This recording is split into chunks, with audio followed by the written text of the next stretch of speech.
Don't leave me. The tortoise actually. Aha. There's a big difference between tortoises. Then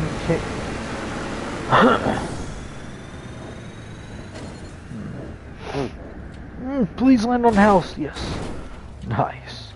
Now I won't be stuck.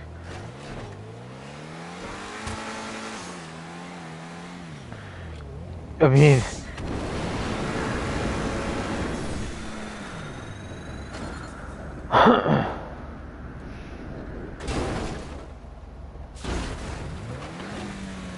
ah damn, I keep on turtling and landing on my back and barely get up. Fuck.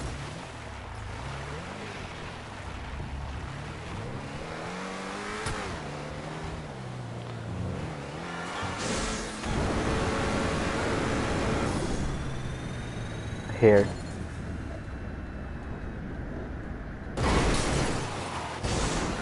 Fuck.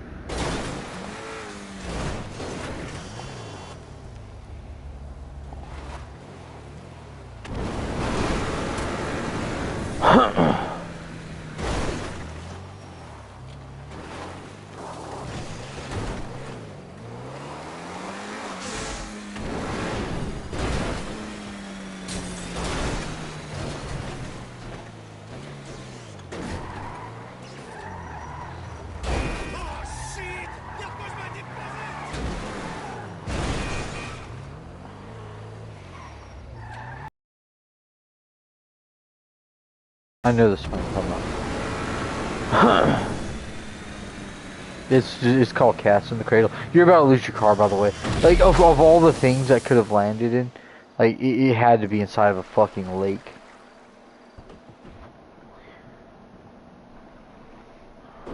Oh my god, dude.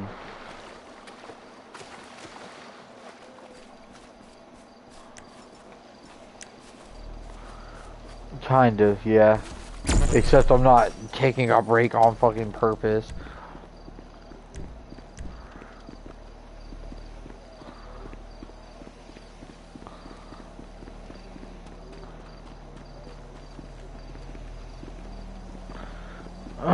Well, I would say don't count me out of the race yet, but I mean, fucking hell, dude. I went to spawn my oppressor and it went like all the way across the map, so now I can't get that. Yeah. Yeah. Yeah, I definitely didn't even have a chance anyways. Fuck.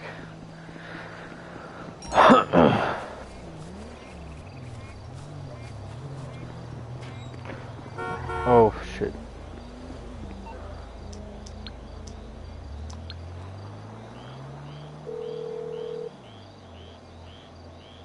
What you need, boss? Some wheels? I can bring them around.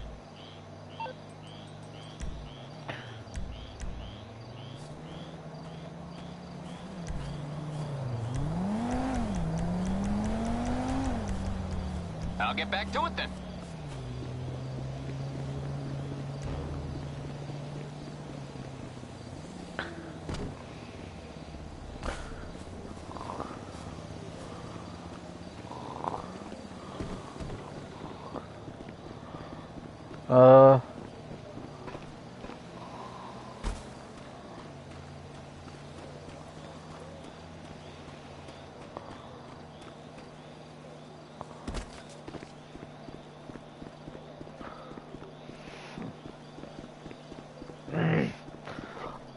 I mean, if you can sell them, yeah, like that's money that you could have.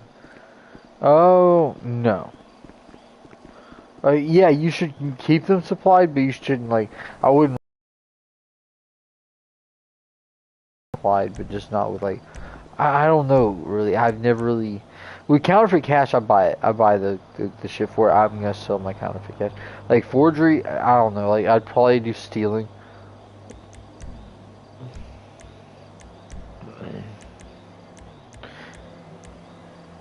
To be honest, I'd probably really just keep it so that my nightclub can restock.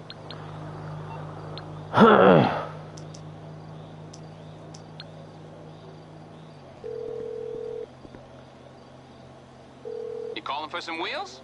I'm Johnny on the spot. I'll hook you up. It's on the way.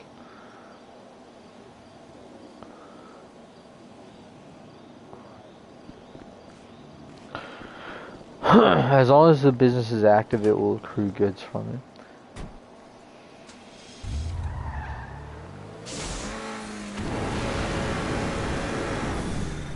Yeah.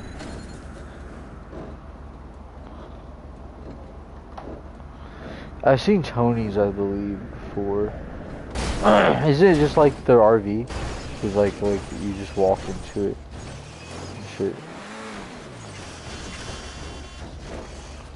Yeah, I remember Tony's Acid Lab being like an RV that you could walk into.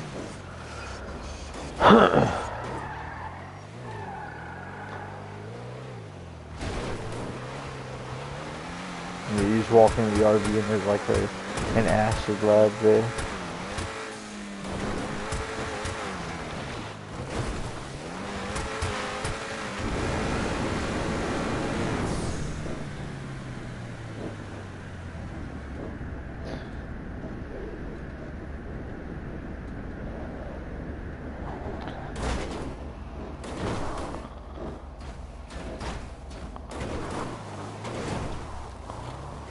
So much cotton.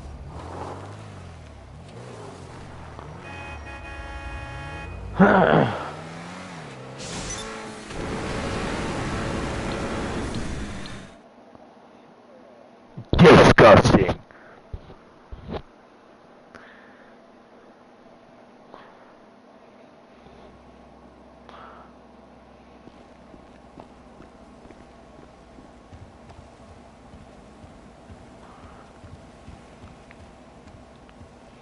Weed man.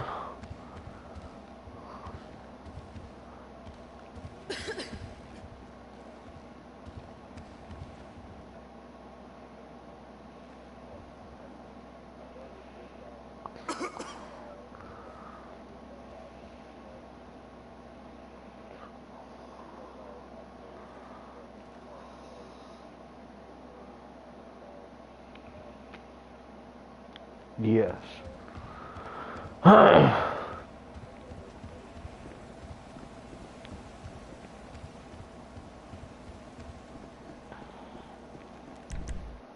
Oh god, is that Dave? English Dave? I love English Dave, dude. He's so fucking funny.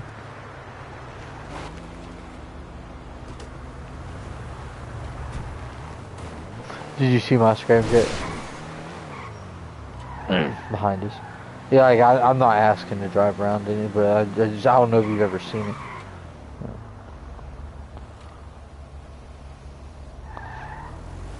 It's got... What? Oh yeah, that's right.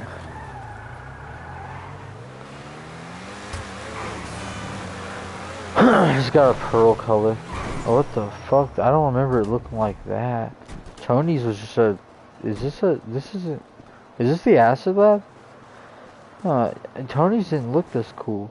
His just looked like a dirty ass RV. This looks more like a Terabyte. Like on the inside it's like all dirty and shit. Like an old kitchen that... Yeah, this looks about like what Tony's look like. What the hell? It's gone. You seen the news? Apparently a Humane Labs van. Yeah, I can't go inside. Oh damn. Huh, it's not like the Terabyte. Wow, this thing has some acceleration. Oh yeah, okay, it's the front for a sober America again.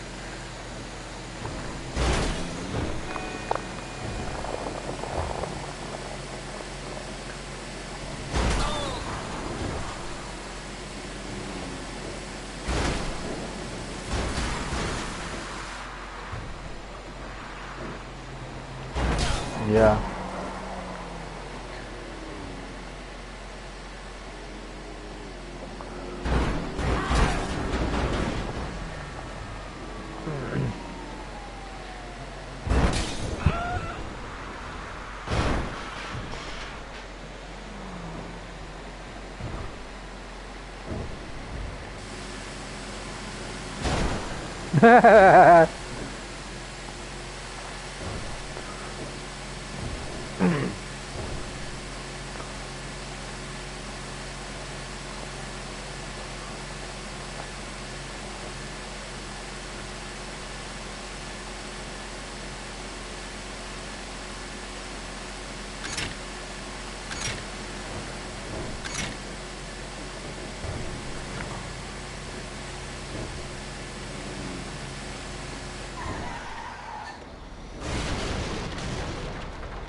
If you see any goo that looks like it will burn your feet off, don't put your feet in it.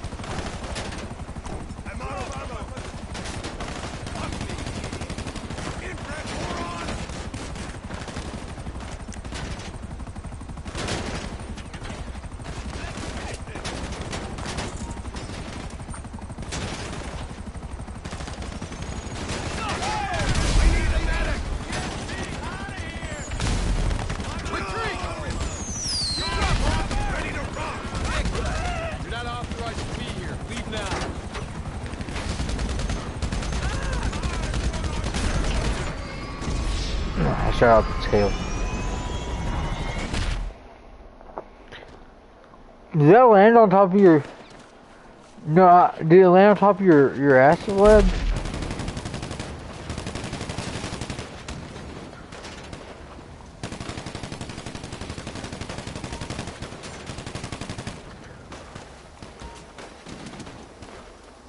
Damn.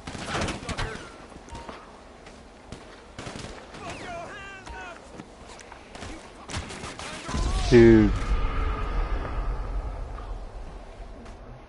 A fumigator outfit will keep you from dying in the gas.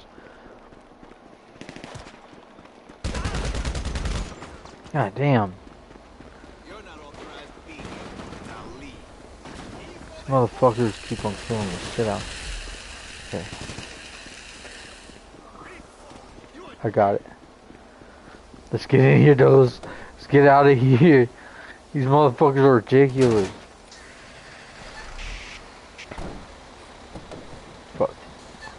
Wrong way. Oh!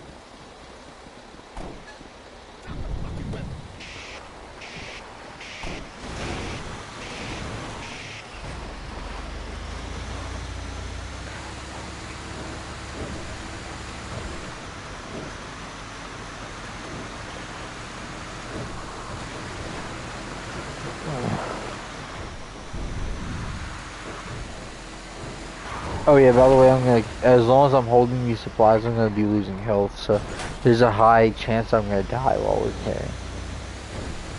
Oh wait, oh hey, stop it.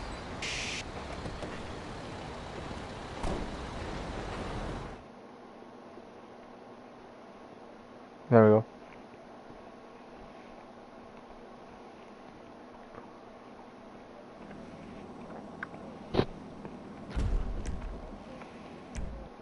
Oh shit, I didn't check, I'm sorry. Usually each resupply is gonna be 1 bar, but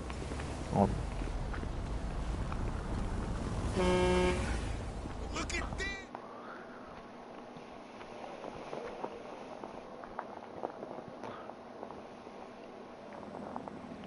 oh my god. Alright, okay, I was looking at the product, not the... You heard of this family called the O'Neills? Oh, the O'Neill. Seem like a bunch of really wholesome farmer dudes.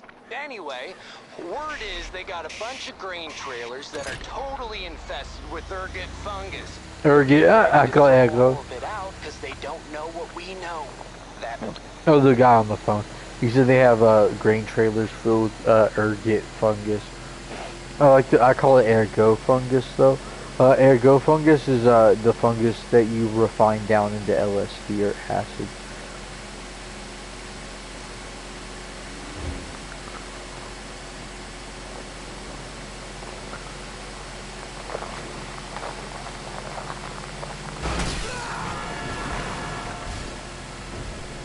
Oh yeah.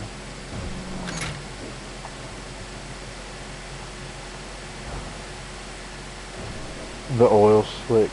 Oh.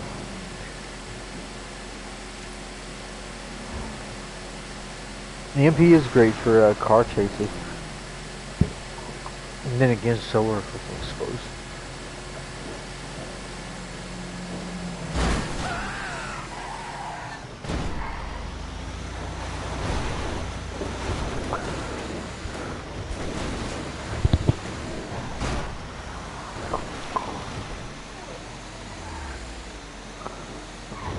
Yeah. We'll locate the trailer containing the grain.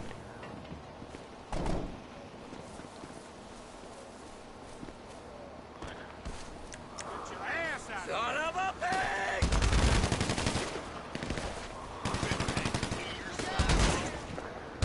Fucking die!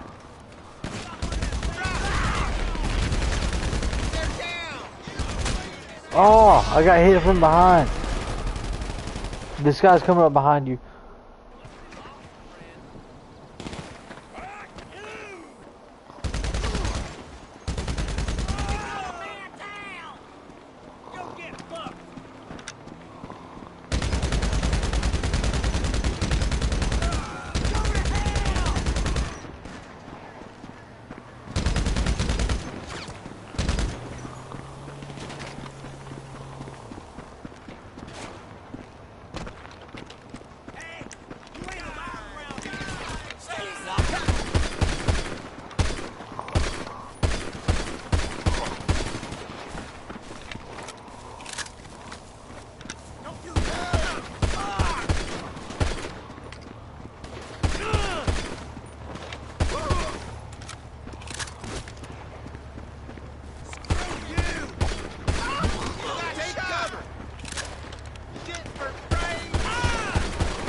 Where is he?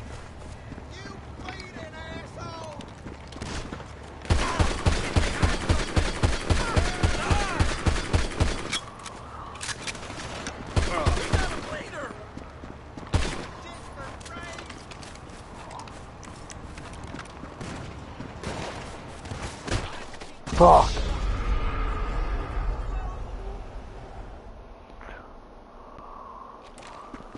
I'm trying to kill them, but it's not so easy.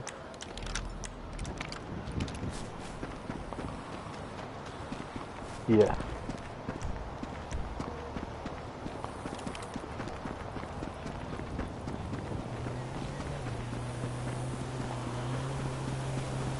I already got my professor. I can't see where you are though. Oh, there you are. You're so slow, holy shit.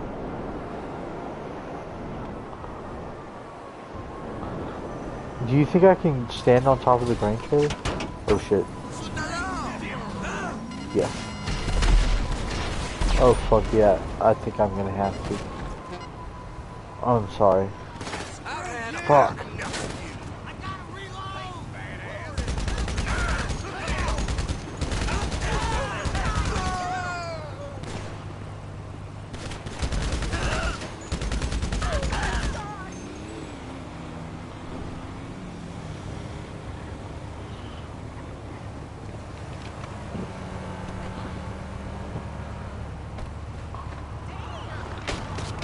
Yep, nope. Can't do it. Alright. Looks like somebody had a little too much incense last night. We got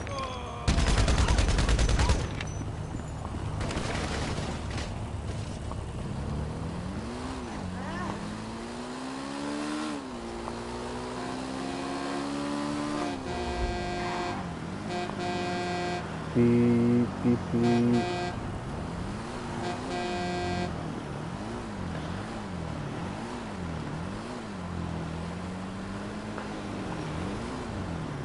Oh yeah.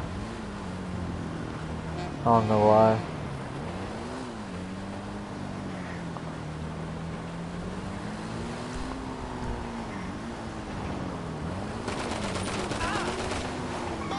Dumbass bitch.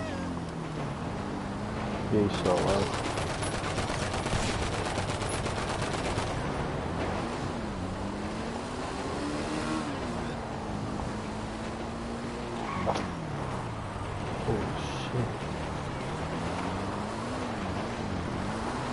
Holy shit, they're fast.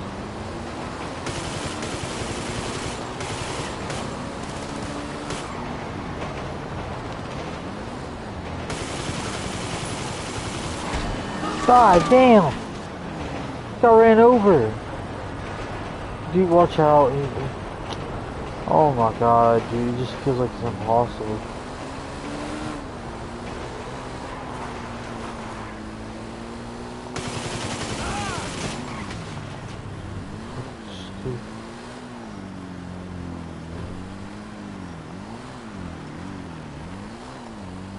Oh, I can use my compact rifle? What? This whole time, I could use my fucking compact rifle, which holds 100 bullets in every mag.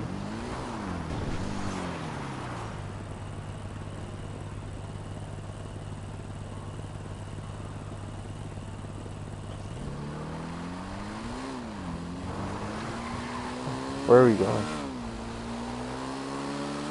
Oh, okay. Fuck! Oh, my character's gone now. Okay.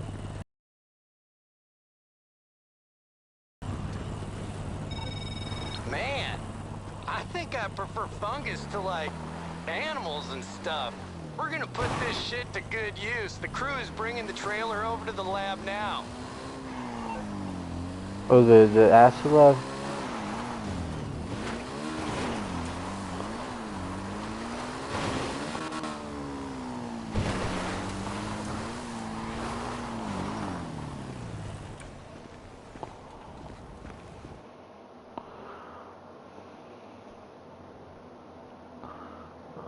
You are matching, actually. Holy shit.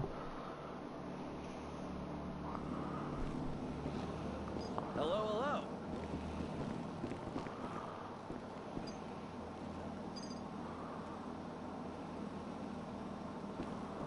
Whoa, excuse me.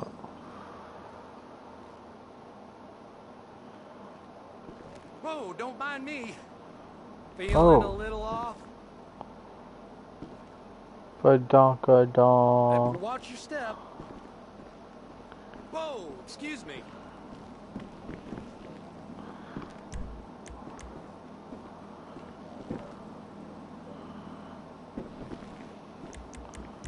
I need to set up what I'm looking like.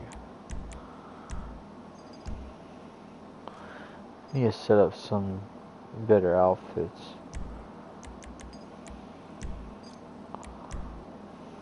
Staying elevated?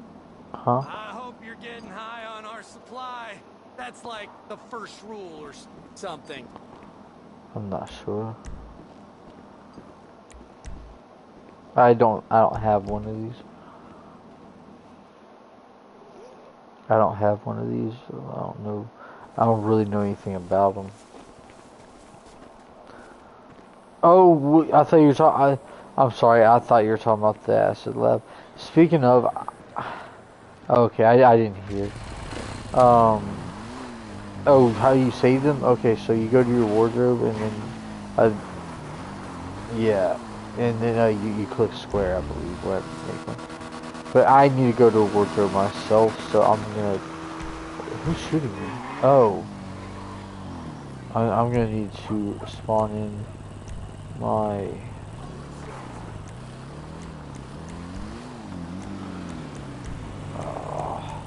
Chair right there. God damn, I was so close.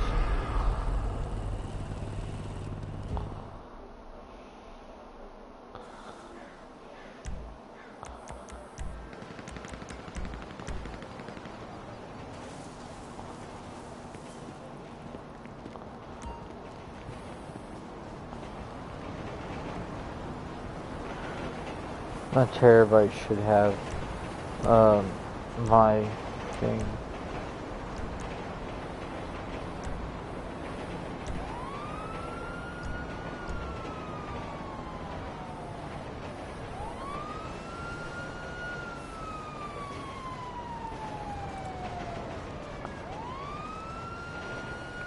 Yeah.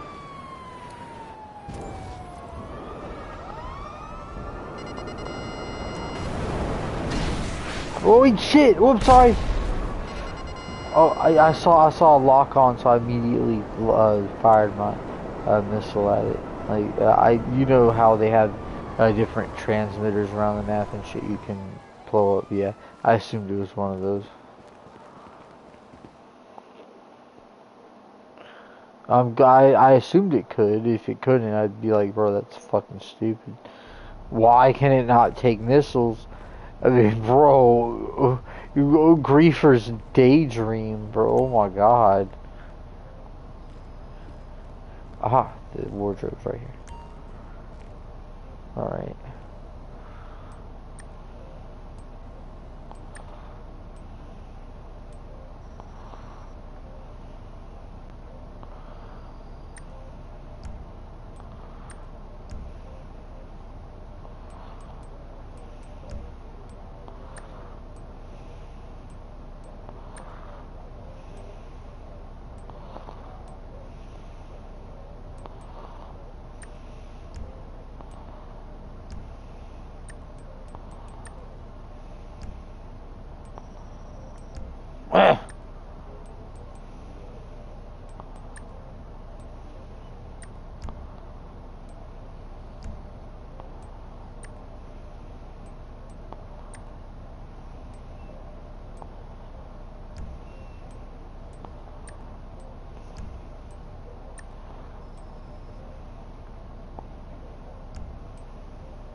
Alright.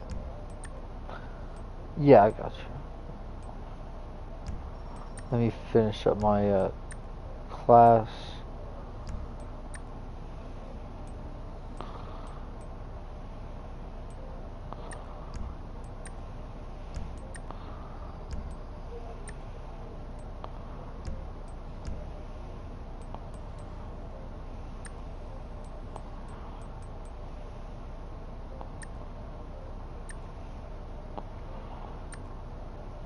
Actually.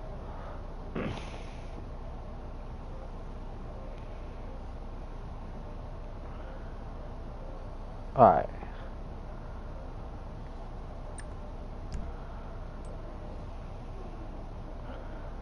I have to do something else.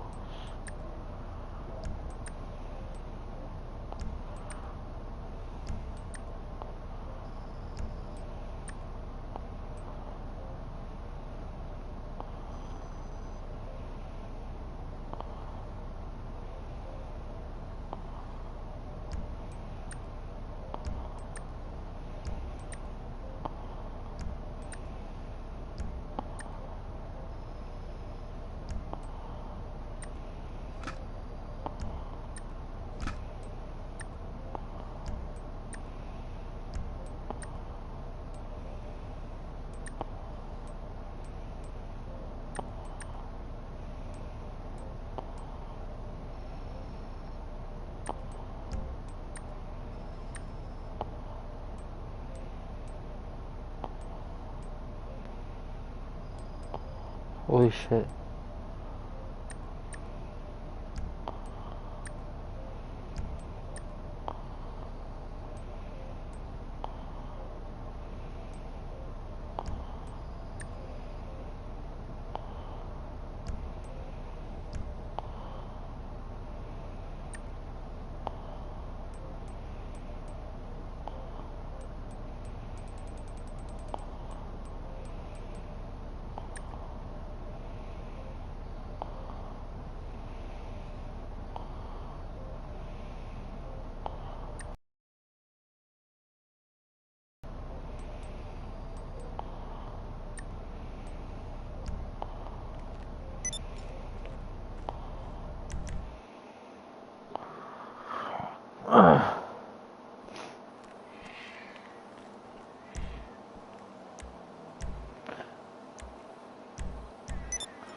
Alright, I sent you an invite to my motorcycle club, and I'm gonna invite you to my business once I get there. So you can just quickly get there and shit. Oh yeah, that's right.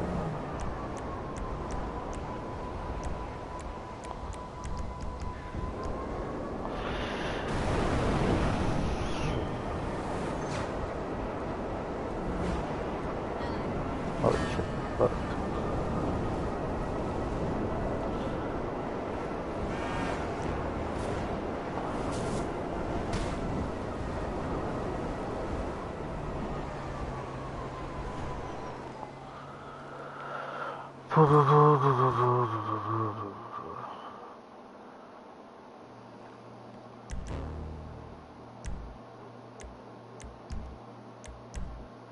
Here we what?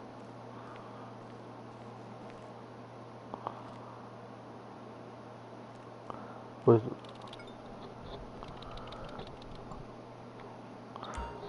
they might have, honestly. I mean, it depends on how sexy the burger is. I'm just fucking.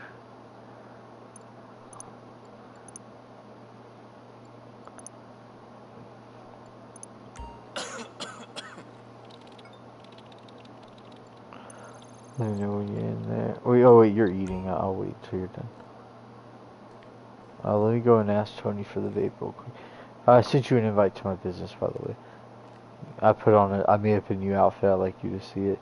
It's very casual. I gotta say, very casual.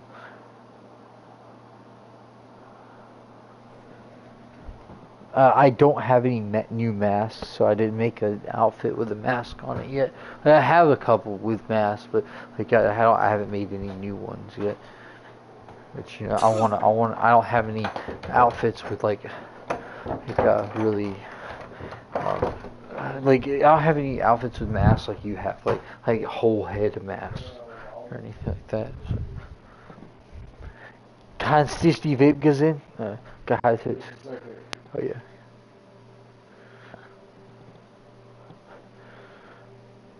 No, you got the hell big. I know who that was. No, it wasn't you, Elon. 8th grade. Can't. Man.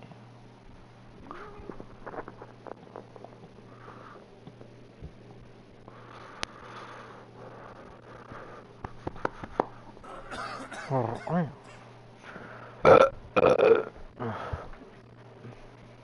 Fuck.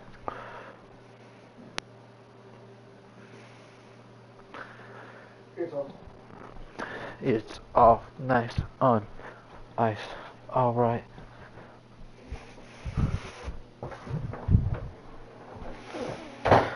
Okay.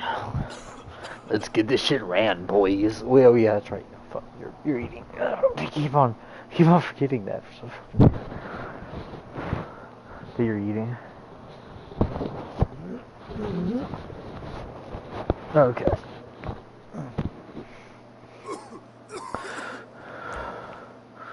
Alright. I love seeing those 2 full pallets of cocaine right there. So much money. Let's get it rolling out, boys. And girls.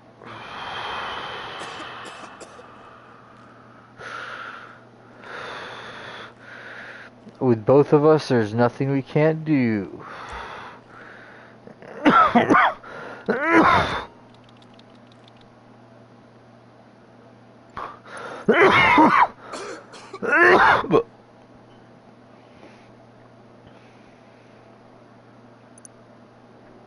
Alright.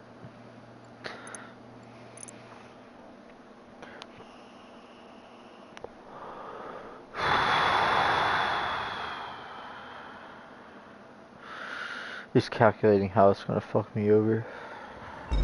Oh yes, it definitely calculated very well. Oh well, no, it's not that bad. It's only 3 post-op vans, not 4. It could be worse. I'm not gonna complain. Oh god, okay, I thought you were being for real. I looked down there so fast, like, wait, what? thought you had... What was that? Huh? My post-op pants! Don't hit any more of those! It's my cocaine!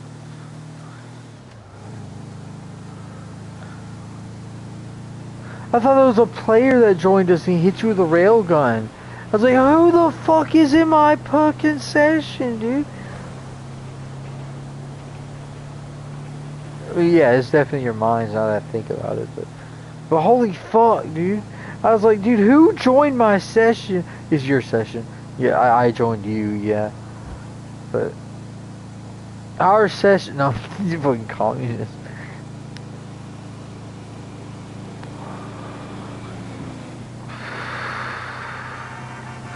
I'm actually thinking about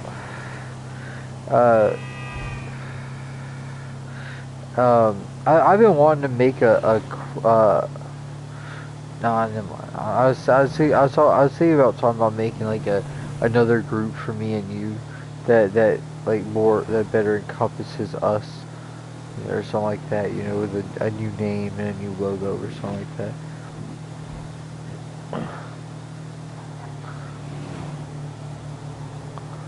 Wait, did you made this logo yourself?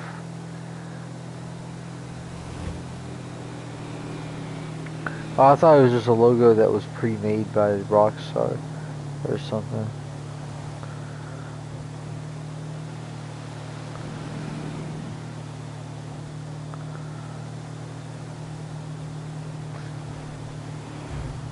Yeah, because I've made myself a crew logo before for Xbox. I don't. Oh shit. I do, but it's split off like right here. I passed it up just now. Yeah. But I mean, you use common sense. You're just like, bro, wait, we're not gonna be going the same fucking route.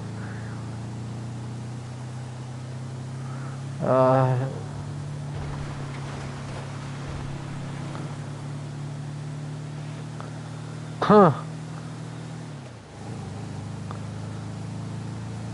Oh, no.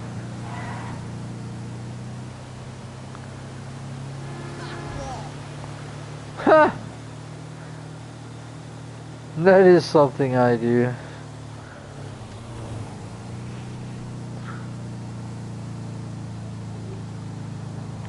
It's all nice on ice. Alright.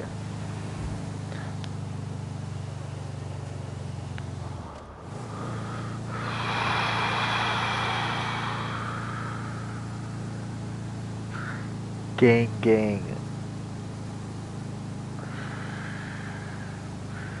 I'm going so slow. Dude, cars don't take this long. Cars don't take this long to go uphill. It don't matter what it is.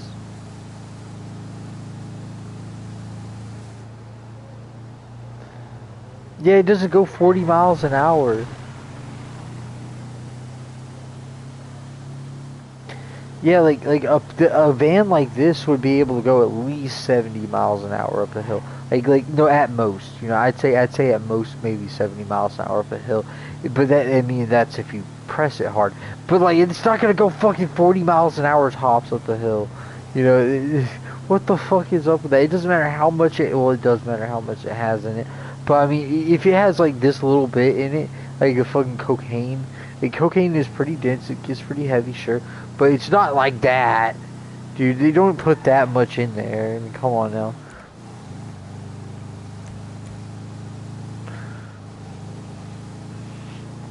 Yeah.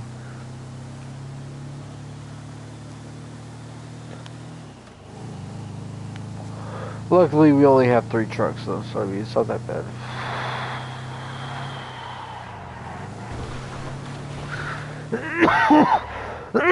Well, there's also the fact that, I mean, selling 3 trucks is going to take the same amount of time.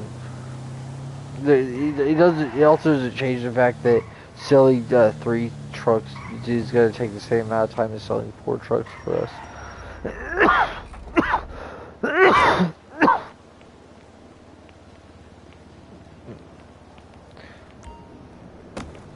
what's the second person gonna do while the first person sells the third truck? So, you know, but like what were they gonna do that's productive to the mission? You know. I like how you acted like you forgot something, like oh yeah, I did forget that detail. Okay, let me not change my answer whatsoever.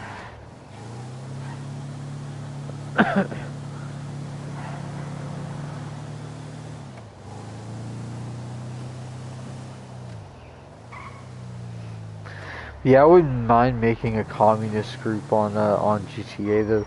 If anything, just to piss people off. But I mean, although there's no reason for communism to piss people off, people only get pissed off from communism because they were taught to do so.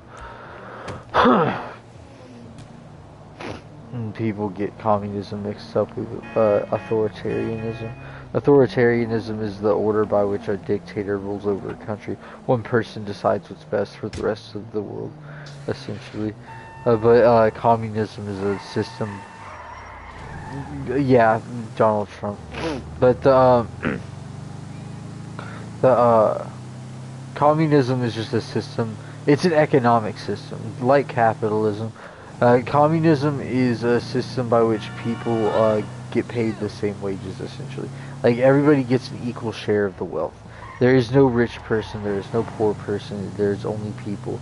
You know, and they all get paid the same amount. They get equal access to everything. You know, everybody gets access to well, everything. Like Medicare. If you want to go to a fucking library to read a book, it doesn't matter who you are, you can go and do it. If you want to go to college, anybody can access college. Anybody can go to the hospital. You know, what you do, your job does not dictate who you are as a person.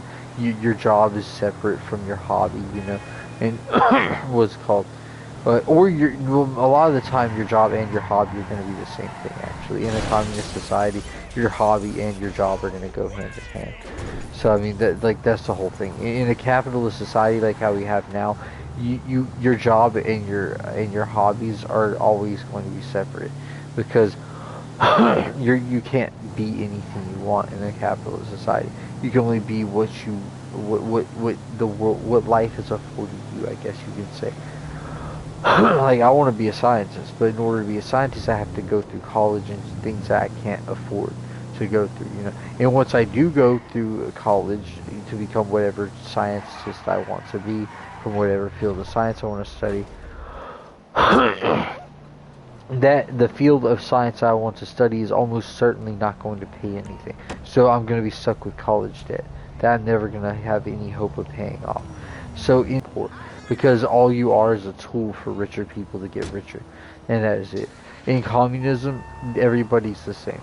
Not necessarily, like, there's still individualism. Like, the people still understand that you are your own person, but they also, what's it called?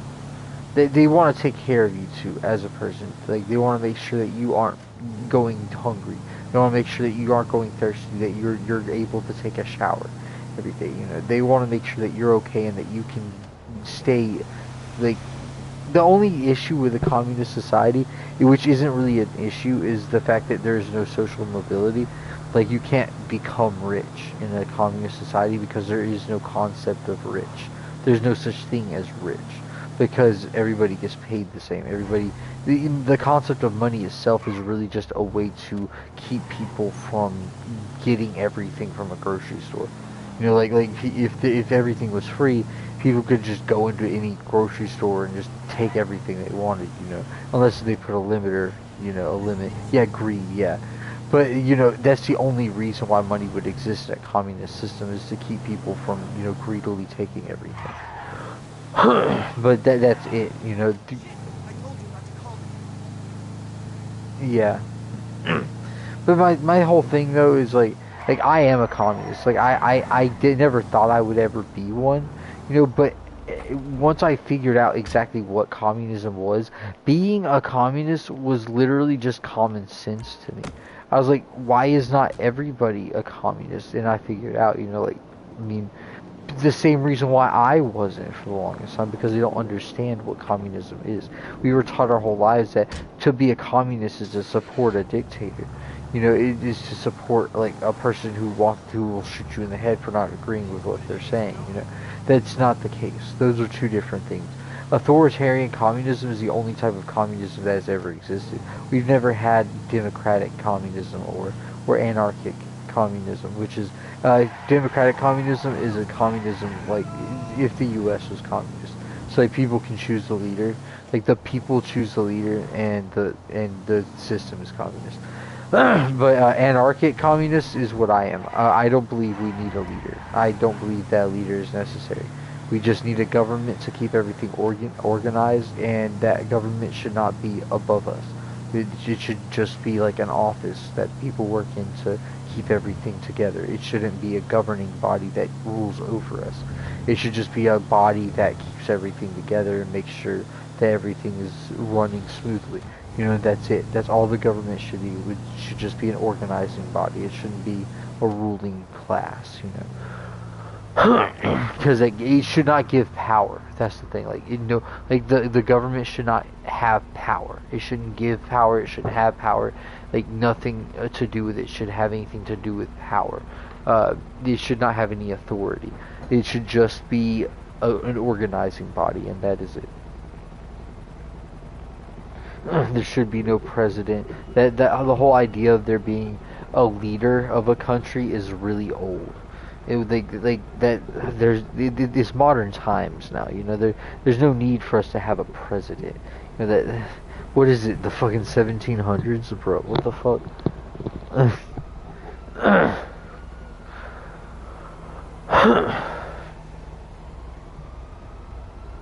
Oh.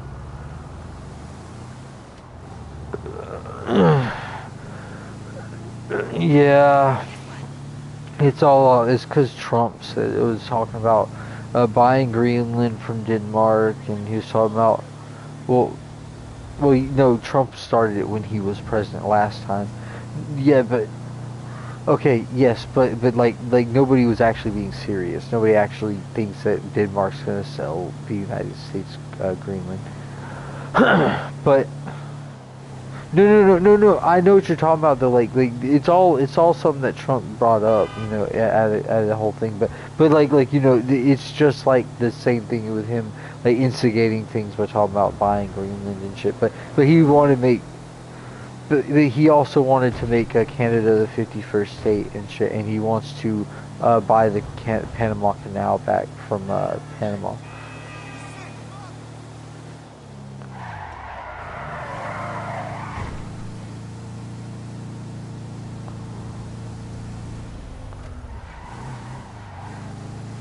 Oh, you're talking about that? No, you're talking about the Canada-U.S.-Mexico alliance. It's been a thing for a long time. No, I like no. You're talking about the Canada. You're talking about Canada and Mexico becoming like a part of the U.S., right?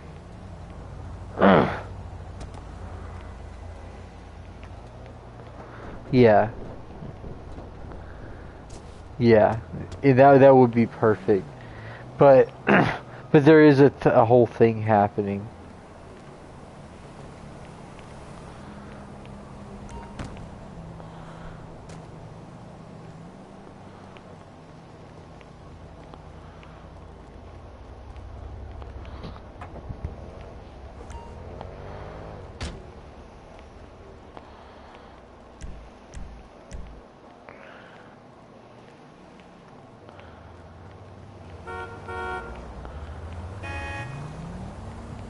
The biggest orgasm.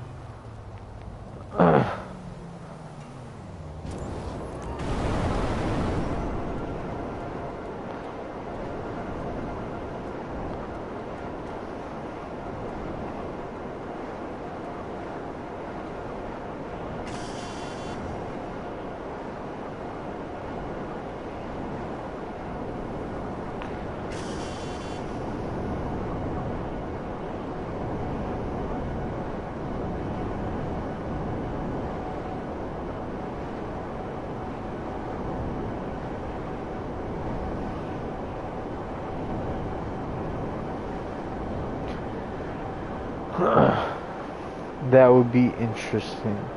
But the whole thing, like, so, I'm sure you've heard about Trump talking about making Canada the 51st state, and he wants to buy back the Panama Canal because Jimmy Carter sold it. Yeah, so, yeah. Well, no, I wanted to use my scramjet to ram you from behind and help you out with that. Oh yeah, okay then, yeah, in that case. Um, but yeah, he wanted to buy over the Panama Canal. And you know how Trump lies all the time and shit? Here, I'm here. You know how Trump lies all the time. He spreads propaganda, and he's like really good at like getting people to like suck his dick and shit. Well, he was saying that Jimmy Carter sold the Panama Canal for $1 to Panama, and that he and that so many Americans died building the Panama Canal, and it's like no Americans died building the Panama Canal. Only really horribly paid Panamanian workers. So not just Panamanian, but like people like Spanish speaking people that lived in the area. You know, people who speak Spanish, they don't live in the U.S. You know, those people are who built the Panama Canal. The people who don't, you know, the people who live in fucking Panama. And and Trump was bending the information to make it sound like, oh, we need the Panama Canal, this canal that literally exists in another country that isn't the U.S. Like the U.S. has no business doing anything with the Panama Canal. Like, you know, like using it, sure, that's fine, yeah, okay, but not owning it though. It's not ours. Like the U.S. built it, but they built it in another country. It's not ours. It doesn't belong to us. It doesn't matter if we built it, you know. There's also the Canada being the 51st state. That's really stupid. That shouldn't be a thing, in my opinion. Canada has its own autonomy. If the Canadians decide that they want to be a 51st state, then yes. But there's no reason for Canada to become the 51st state. Being another country. But that doesn't add up, because Texas has been it can't though. It can.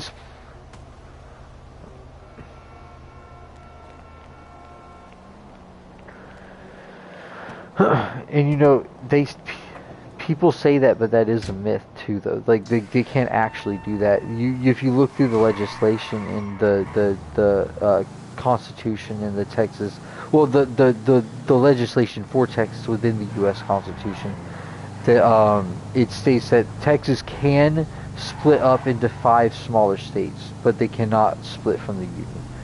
They can actually, a lot of names have been proposed for these states for wherever Texas might decide that it wants to split into 5 smaller states, but it cannot secede from the union. It can't split away from the U.S. It's impossible, and it can't do it legally. Even if it wanted to, it couldn't do it because the U.S. would fight back and would win, and it would win the war. So it's like, I mean, even if Texas did split from the union would fight back and immediately dominate Texas and put it back into the union. Yeah, they're really cocky. Yeah, but it's not true though. Like, I've looked into it. You know, and yeah, because Canada is its own country. Like the Texas is a state because we won it. Like, and you know, the fact that Texas is owned by the U.S., it is kind of fucked up. Like, not because of like Texas isn't a victim or anything, but Mexico is the victim. Like Texas was taken from Mexico after the Mexican-American War in the 1870s. So back in the 1870s, after the Civil War, the U.S. and Mexico had a conflict because of Santa Anna. Santa Anna was the de facto dictator of Mexico, the Mexican government at the time, I guess you can say. He controlled everybody with an iron fist. He was a horrible person, and he went to war with the United States because he was cocky and thought that he could kill the greencoats. And when the U.S. came in, actually a famous Civil War general that burnt down Atlanta, and I actually look up to him a bit. He led a lot of the the fighting in the Mexican-American War, as well as this other guy that was really smart at the time. He was one of the smartest generals known, but he was really fat and couldn't ride a horse. Those two generals, okay, Sherman. Sherman was the dude who burnt down Atlanta. Anyways, um, yeah, during that war, the U.S. won and took basically every bit of what we have. The Western United States, from Texas to California, we won that from California. Texas is just one of the states that was made up out of the grouping of states. It basically, if Texas can become its own state, then California can also become its own state as well. But California has never mentioned this. Texas came up with that lie in order to make people more proud of being a Texan. But because that lie doesn't harm the U.S., the U.S. never fought against it. Because I mean, even if Texas split away from the Union, the same thing that happened to the Confederacy in the South during the Civil War would happen to Texas. Like Texas would get easily dominated by the U.S. government and easily put back in its place as a state. Actually, it would likely be split into 5 smaller states to prevent it from rebelling in the future. So, I mean, Texas would be dominated so quickly by the U.S. Army. But that's because like they were also dominated really quickly in the Civil War as well, because the Texas was a part of the Confederacy during the Civil War. It was Texas, Louisiana, Mississippi, Alabama, Tennessee, Georgia, the Carolinas, Virginia, and that was it. What the hell? Oh, okay. But yeah, that's the whole thing with Texas. I remember hearing that in school. A lot of people said that, and I thought it was really cool that Texas could split from the Union. But then I looked into the legislation because I wanted to read into it more, and I figured out that it was all a lie. And I was like, why do people believe this? You know, and at the end of the day, it's because people don't look into it themselves. They just, you know, they hear people say that Texas can do this, and they believe it at face value, you know, without looking into it themselves. You know, and it's not just that. It's a lot of things that people do that with. Like politicians will say things and they'll believe it. That's why people hated Kamala Harris so badly, because people would talk shit about her and believe it at face value without looking into it. You know, they just say, okay, they said Kamala Harris is bad, therefore she is bad. But there's no evidence that she was though. That's the whole thing. Nobody, like, there's a bunch of, you know, and I saw a lot of Photoshop videos and stuff of her, like you know, like different clips placed together, cherry pick clips and stuff of her saying different things, like taking back what she said. And it's like, these are all basic policies and stuff that, I mean, every politician lies during a race in order to get, like Trump said that he was going to lower fucking grocery prices. Like, everybody in the country knows that a president can't lower grocery prices, so why did people believe him when he said that? You know, everybody should know that a president can't affect grocery prices. I would hope people know that. Otherwise, people shouldn't be talking about politics if they don't know anything about it. And that's one of my pet peeves. If people don't know about not politics, but about what they're talking about, then they shouldn't speak about it. You know, and a lot of people that, but yes, but not nearly as much as Trump did, though. That's my thing. Like, she lied moderately. I mean, she lied moderately. Like, I mean, she didn't lie about anything serious, though.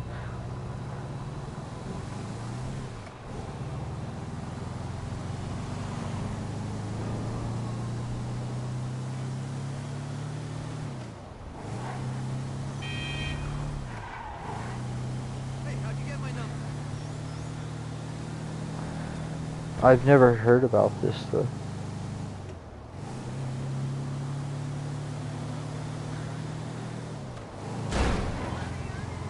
Wait, what was it about, though?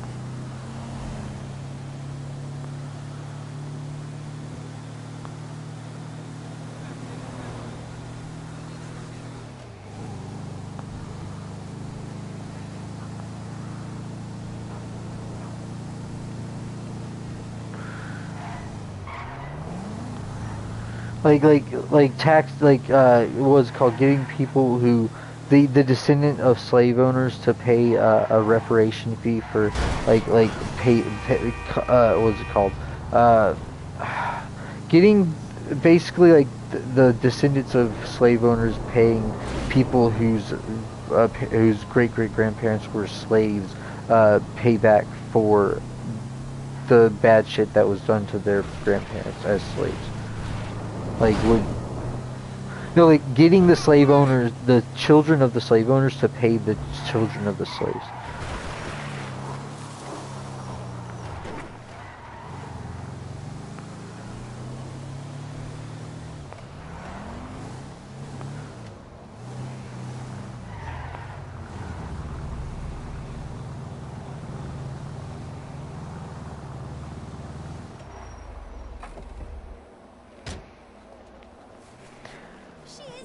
Yeah, that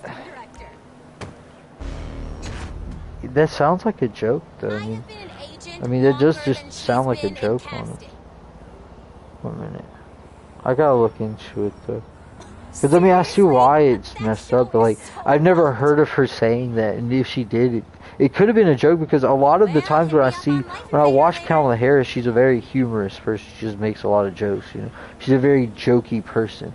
You know, so it's just like, from my perspective, it sounds like, I mean, people, yes, and people are very easily offended, so like, I'm not surprised that people, you know, a lot of politicians can't make jokes without the people, you know, and, you know, as a politician, you shouldn't make a joke, but, yeah, but and my thing is you know, and obviously if people take Kamala's jokes so seriously, like obviously Trump is like 10,000 times worse, because he makes jokes that are fucking horrible, you know, like when he told, so these generals, when he was president last time, these generals wanted him to do something, or he wanted these generals to do something for him in the military, and they said, no, that's immoral, I'm not going to do that. And he complained that these generals won't do what he says, and that he wished he had generals like Putin and Hitler. And it's like, I mean, but that's not okay though. A president shouldn't want generals like Putin and Hitler have. So that's really fucked up. And the fact that he said that in, nobody knows about that, because like every time I bring that up, people act like they've never heard of that, and I'm like, why not? Because like that was a pretty big deal. But either way, 1 minute.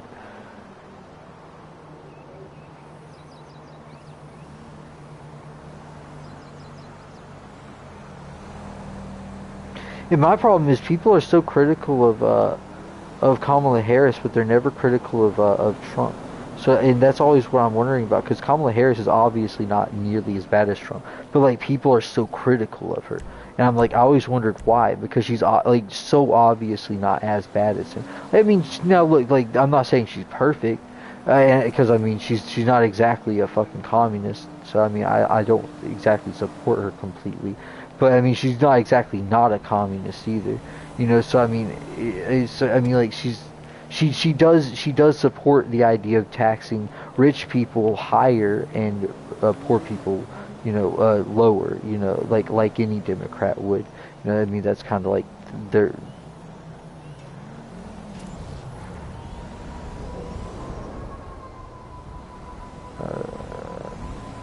I'm not sure. Where are you seeing this?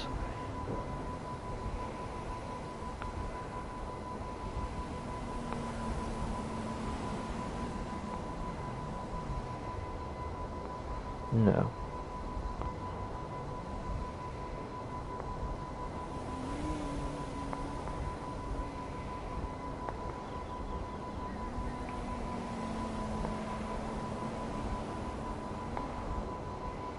One minute. Yeah, send me it and I'll watch it. But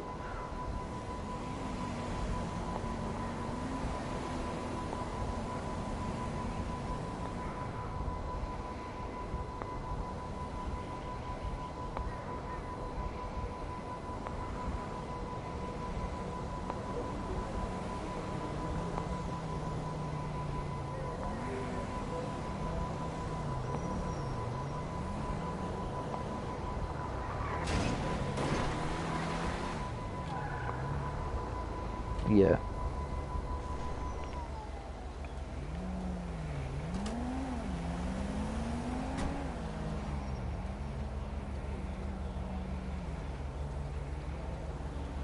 Uh huh. Oh, let's see. Oh, yeah. First, and see what I have this so. Okay, so let's see. There's different critiques of Kamala Harris. There's her perceived lack of leadership. People argue that Harris has not played a prominent role as a vice president. Some point to her handling of assigned tasks, such as addressing the root causes of migration, where progress has been viewed as slow or unclear. There's her record as California Attorney General. They people will focus on her record on criminal justice, claiming she was inconsistent with progressive ideals. Policies during her tenure included defending wrongful convictions and supporting tough-on-crime measures, which some feel contradict her current stances, which people will change over time, obviously. Uh, Her communication style. Uh, People accuse Harris of being vague or repetitive in her public speeches. Viral clips and interviews have been used to highlight moments of perceived unclear messaging. Contrasting with Donald Trump, let's see. Criticism of Donald Trump varies widely depending on political views, with his supporters often emphasizing his policies over his controversies.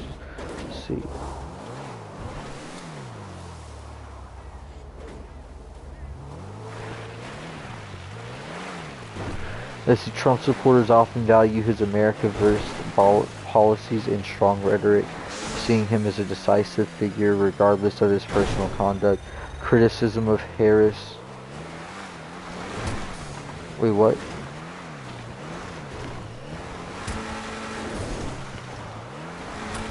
What do you mean?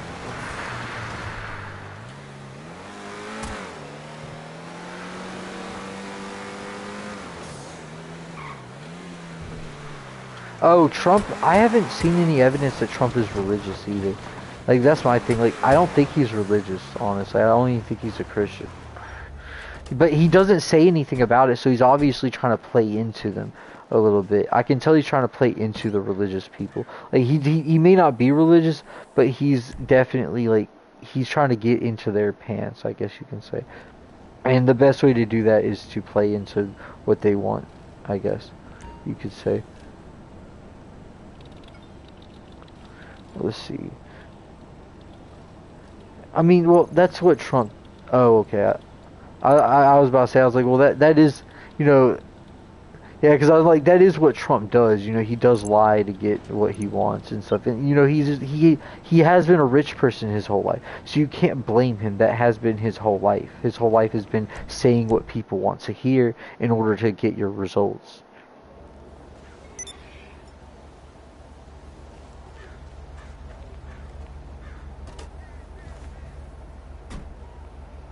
Because he likes being in the center of attention. The best way to be in the center of attention is to be the president.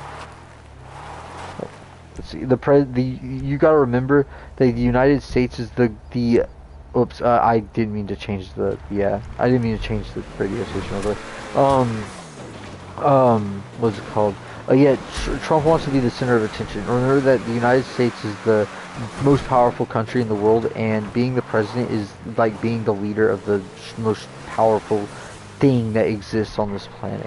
So you will have all eyes on you. Everybody in every country cares about what you do because what you do will affect them.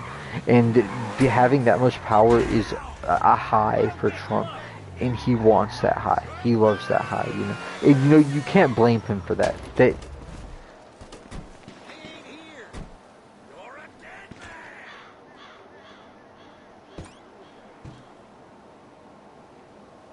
We got a man down!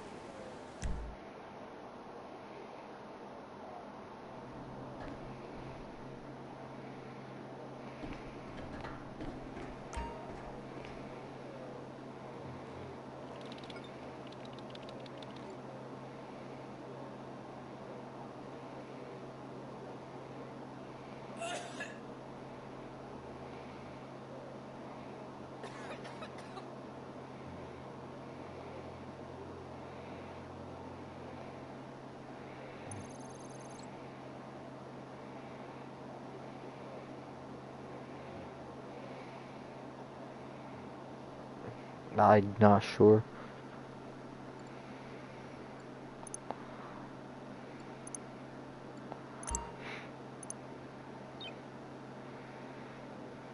I'm gonna go ahead and sell what I have here. What the? Yeah, I'm not sure. Kim Jong-un. Oh, for the leader of North Korea.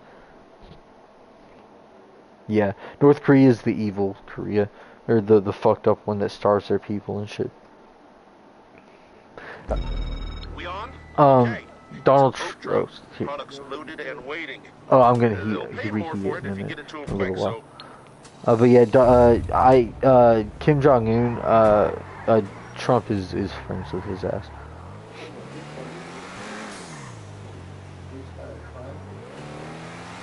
Sorry, 1 minute, Douglas. Oh, 1 minute, Douglas. What do you say, Tony? Oh, okay. Oh, wait, what are you saying?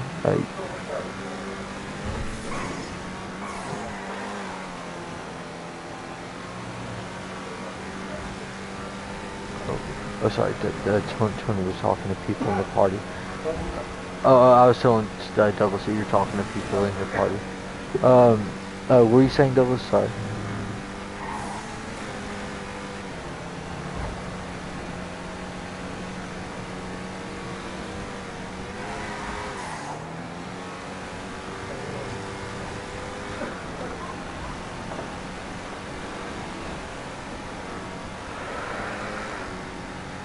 Yeah, and that makes sense because Trump is in China's pocket.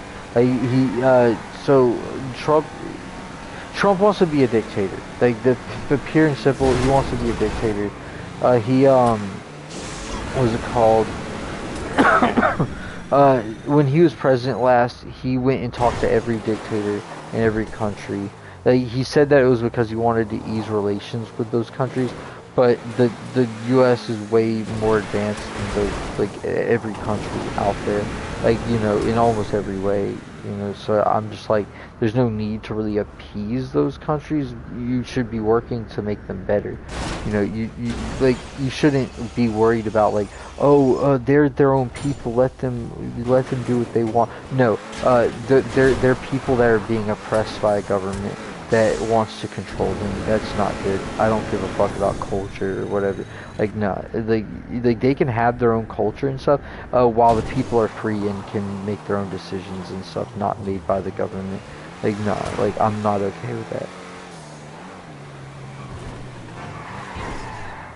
No, I know how much effort it takes, it's worth that effort because those people have to live in fear of what they're doing because the government will kill them.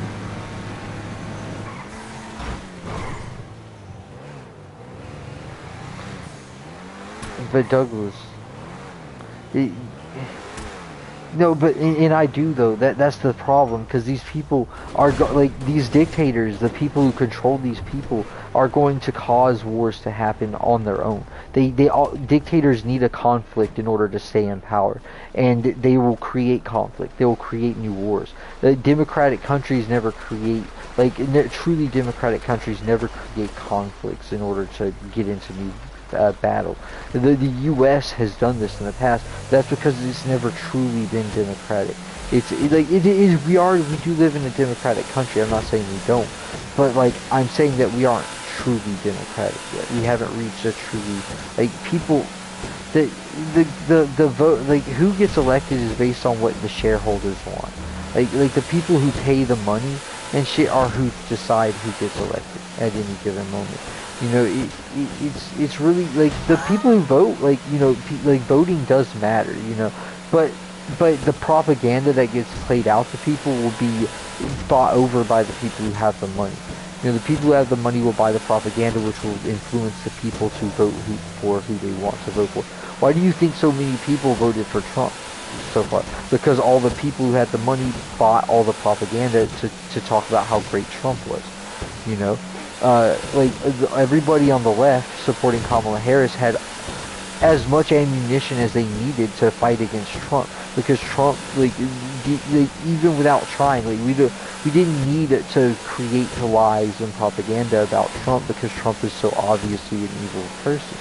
You know, you can easily see this, but because Trump is so good at making up lies about people and creating stupid ass nicknames and shit like that to make people look bad and crap, and also because like he's just really fucking smart socially speaking. You know, like Trump is fucking stupid when it comes to anything other than being social. You know, but when it comes to being social, that motherfucker knows what he's doing. You know, I'm not gonna say he doesn't. But oh, use your up and atomizer. Oh, okay, but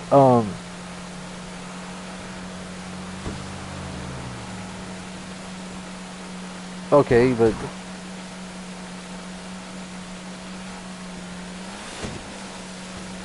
yeah, but that doesn't really even matter, honestly.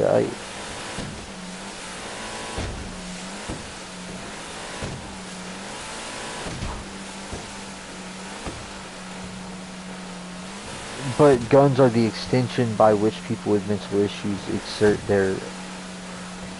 Okay, but knives are a lot easier to defend against than guns are. Guns are like less than a second you're dead type of shit. Like you don't need to before you can react it's over. You know, with a gun you don't have time. Not really though. With a knife, you know, like certain people, yes, like certain people can be really fucking fast.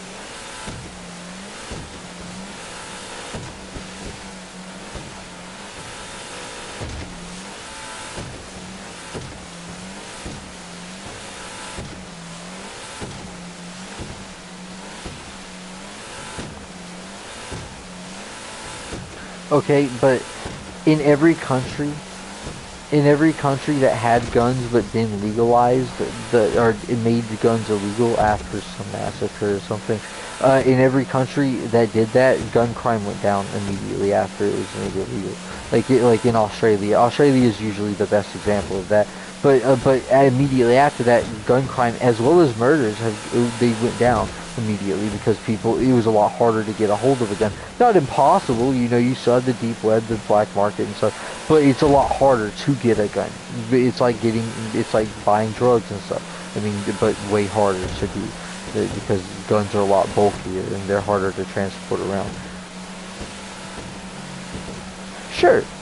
Yeah, but not as much as you would have with guns, you know. That's the whole thing. Like, you don't have as much. Like, the amount goes down significantly, and the capability to fight against these methods of murder go way up. Like, your capability to stop knife crime is way easier than your capability to stop gun crime. And the knife wounds,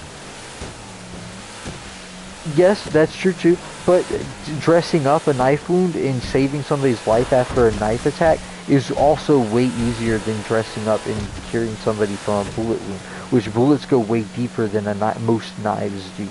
You know, like most of the time, even with a sword, you know, with a sword, most of the time, if somebody's carrying around a sword, first of all, you're going to notice it.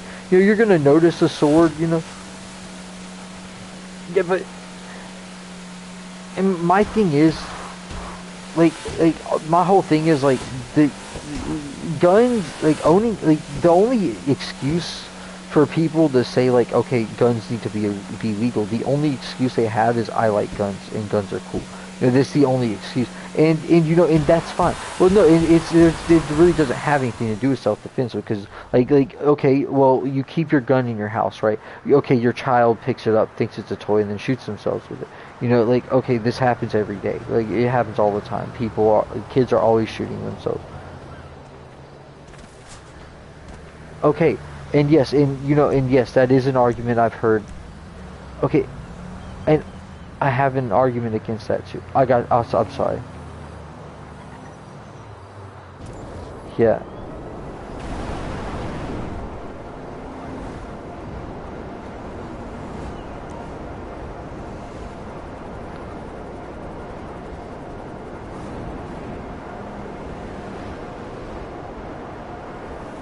Yeah, and diffuse the situation. Yeah. And my thing is,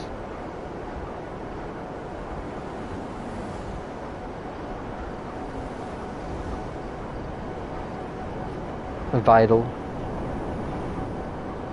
Um, and see, I've heard those excuses, or I've heard those, what's it called? Those arguments. I've heard those arguments before. You know, like keeping your gun in a safe. But by that point, keeping your gun in a safe, it knocks out the whole self-defense factor. If you're keeping your gun in a safe, it's not used for self-defense. It's only used for show. Because by the time somebody breaks into your house, you go up to your safe to put in the code. They're already in there, either taking your shit. Okay, yeah, but it's gonna take you too long to put in your code. Like, by the time you realize that everything's going down, oh, now you need to go to your gun. Okay, but they're already there. You know, by the time you notice they're there, they're not gonna be loud. You know, they're gonna be quiet. You know, they're trying to sneak into your house and take your shit. You know, they're not gonna just like, you're not gonna notice that they're there. By the time you notice they're there, you need to get to your gun, but it's too late. You know, so it's like the chances of you being capable of using your gun when you need it has gone down drastically, because now it's locked in a safe that you need to put in a combination for. You know, and not everybody has a button safe. You know, okay, or key. You know, but even by that point, you know, I mean, the point still stands. Though. You still have to go to where your gun is, and you have to get it. You know, rather than like say a knife or something you could keep on you at any moment.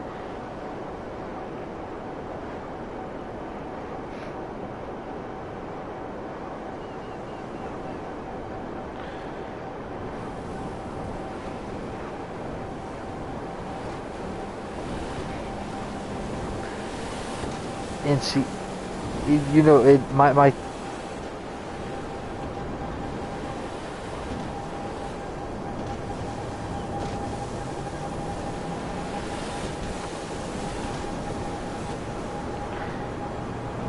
you know, I mean, and you know, there's nothing wrong with using the excuse of I like guns and I don't want you to take away my guns. Fuck you. You know, that's a perfectly viable argument. You know, it's just like the only problem that I have is when people say things like, "Oh, it's for self-defense" or something like that, because you can easily just use a knife or a bat or something. If somebody comes at you with a gun, you're an important individual and they're coming at you to assassinate you. You know, like you did something. You know, or B, they're trying to take your shit and you should just give them your shit, dude.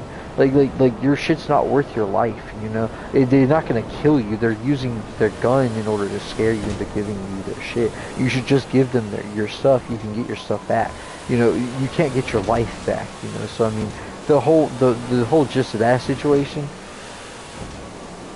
But my whole thing is like guns aren't worth as much as people think they're worth. Like I've never used a gun. I've never. Yeah, but.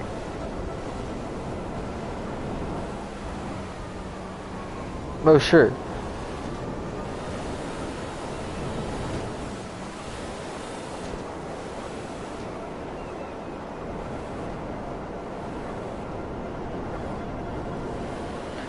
You know, okay, and you know, I can see that, you know, I mean, hunting is fine, I mean, but my problem with that as well is that you can use a crossbow for hunting, you know, you can use an arrow, you can learn how to use a bow and arrow. It's not, but you can learn to use, you know, you can learn to use them and sneak up and stuff. You know, they're.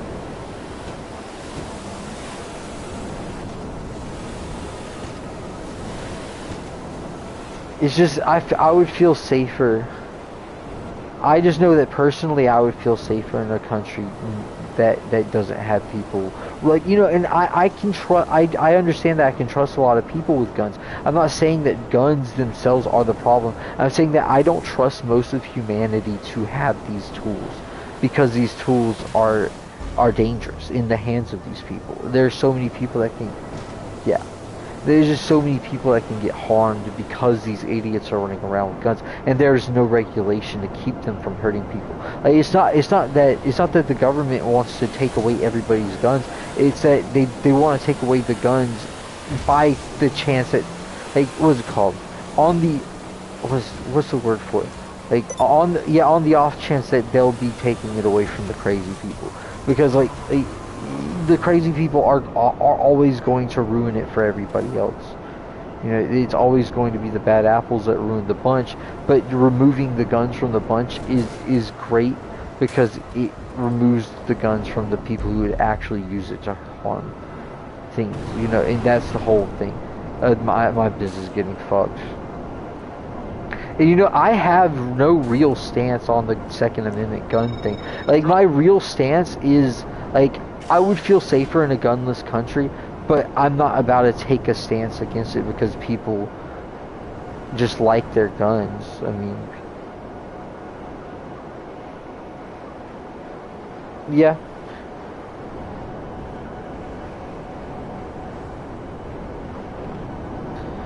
And you know,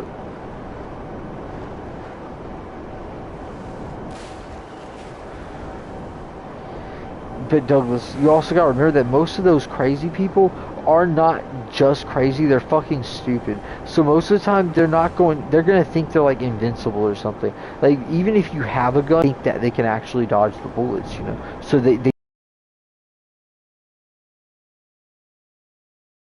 crazy people that would buy guns off of the deep web and stuff, I mean, whether they get guns, like,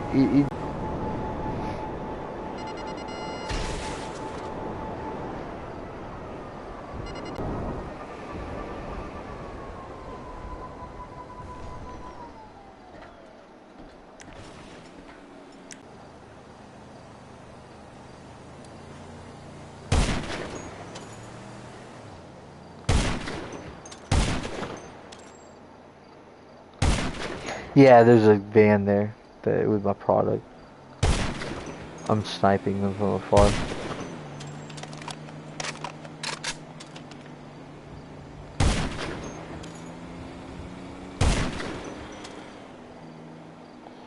Alright, thank you. There's a guy there.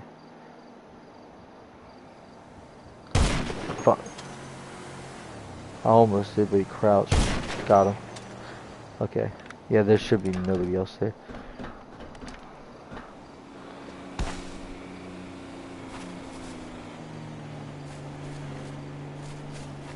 And you know, I'm always down. Oh, sorry.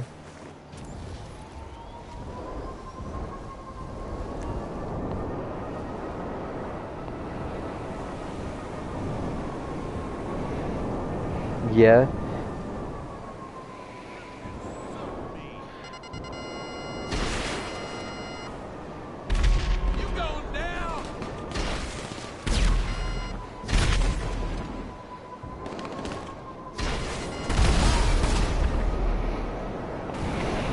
Yeah.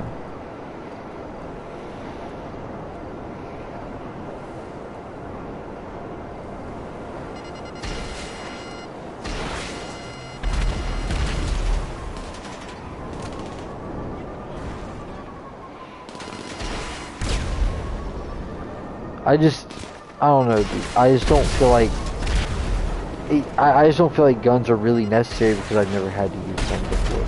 You know, I just don't know many people who have ever actually had to use a gun. You know, like something, like most situations can be diffused, you know, without a gun, without the use of a gun. You know, and so I feel like there's got to be something better than using guns in so many situations.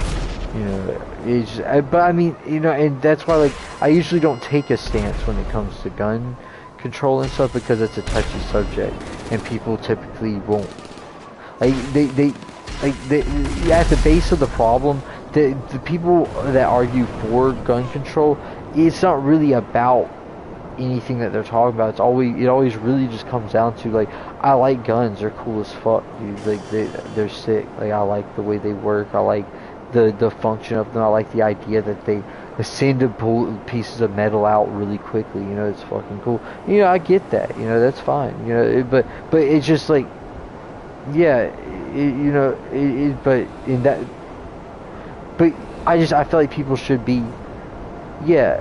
I feel like people should, yeah, and people like cars, yeah, and I get that. Like, cars are basically just mechanical bullets, you know, fucking really big bullets, you know. Yeah.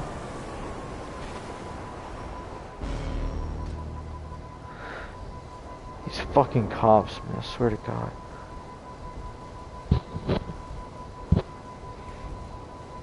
Not really. Um,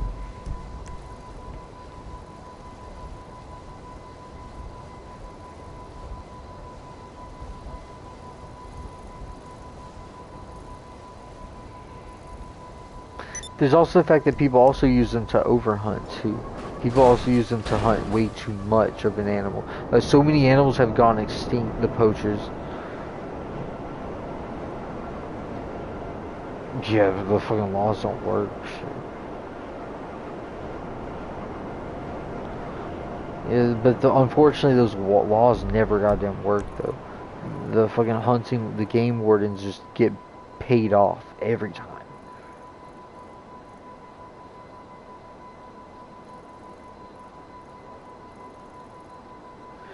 I mean, at the end of the day, you kind of can help it in a way.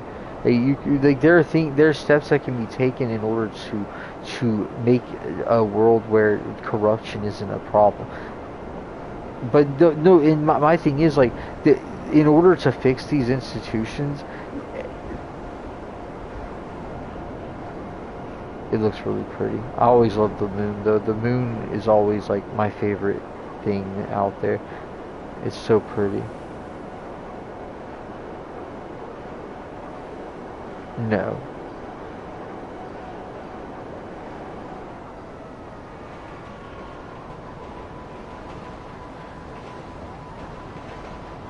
But no, deep down, I'm a very liberal individual, though. I care for people in general. I hate I hate the fact that most of humanity is stupid, and I wish that more people would think about things like think more deeply about things. Like it's just like, it's not that I judge people, that I hate people for like not thinking about things or taking things at face value rather than, you know, looking into it more. Like Jacob has a really bad issue with that. Like I point out that like there is no such thing as wokeism. Like there is no woke movement. You know, like you know, like the feminazis that like say, oh, like all men should get castrated and shit like that. It's like that stuff. Like there are people out there. Yeah, there are people out there like that, but it's not a movement or anything. It's not like a big thing that people are getting behind. Most people that are like that get made fun of for being like that by everybody. Not just like Republicans, but by liberals too. You know, liberals think that people like that are fucking stupid too, and they don't agree with it. You know. And the idea of a woke movement or a cancel culture or whatever like that is fabricated in order to make people hate liberals more. You know, it's like liberals, all a liberal is a person who wants to make society easier for everybody. They want to make they want to make the world a better place for everyone. They don't one group of people shouldn't dictate the lives of everybody else. You know, it should be everybody dictating the lives for everybody. You know, it should all be fair. Huh?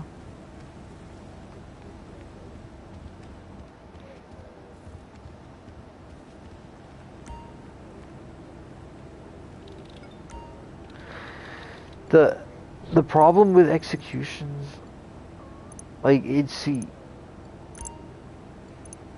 and you know, I get the sentiment behind what you're saying, but the main issue with execution is the fact that the justice system isn't efficient enough for execution to be a liable thing, or a viable thing to, like, what's it called, a viable solution to our issues, I guess you could say. Like, execution is not efficient as long as we don't know 100% that somebody did a crime. You know, there are too many innocent people being executed for crimes. Okay.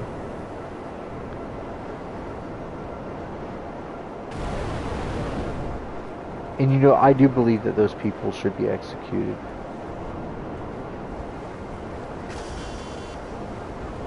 Like that 8-year-old child. Oh yeah, all of my motorcycle businesses are done, by the way. I'm gonna go to the nightclub real quick and check it out. Check out how it's doing.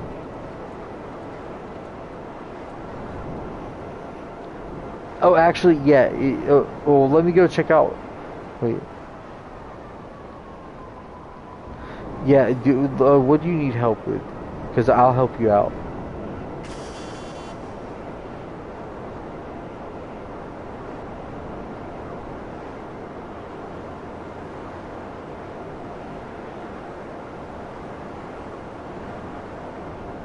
Okay.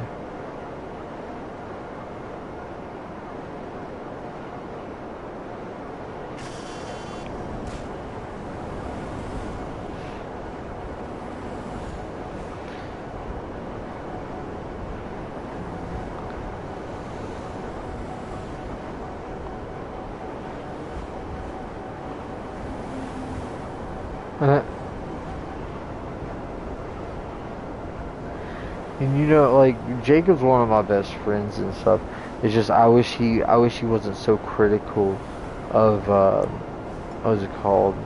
I wish he wasn't so critical of the left because like there's a lot to be critical of on the right. You know, because the left is where Kamala Harris is, the right is where Donald Trump is, right? So, but like he's very critical of the left without being very critical at all of the right. You know, he'll be critical of it when I bring up the criticism of the right. You know, the racism, the homophobia, the transphobia, and all that shit. Like all of the hatred of the right. Whereas the left is really just reactionary, I guess you can say.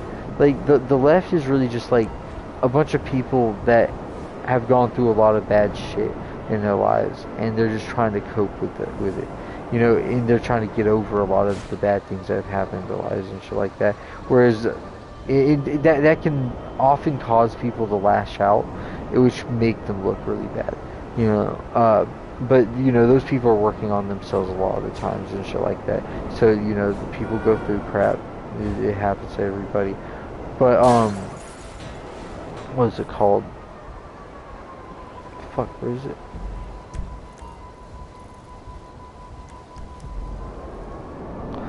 At the end of the day, the right side of the political sphere want to help out rich people.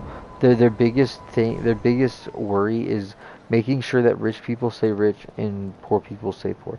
That's how capitalism works. That's how they work. You know that they're conservatives. They want to keep things the way that they are.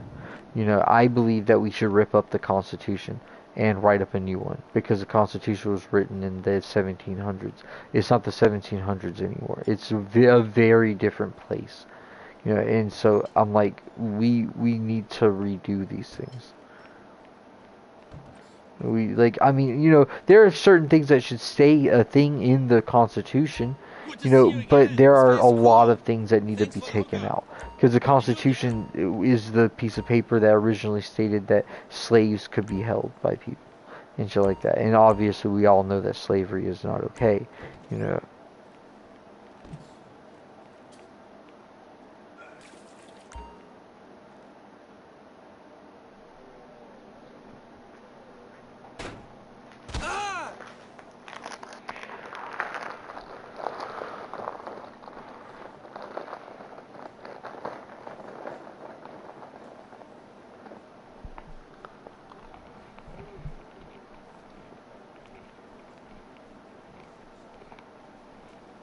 But what is it?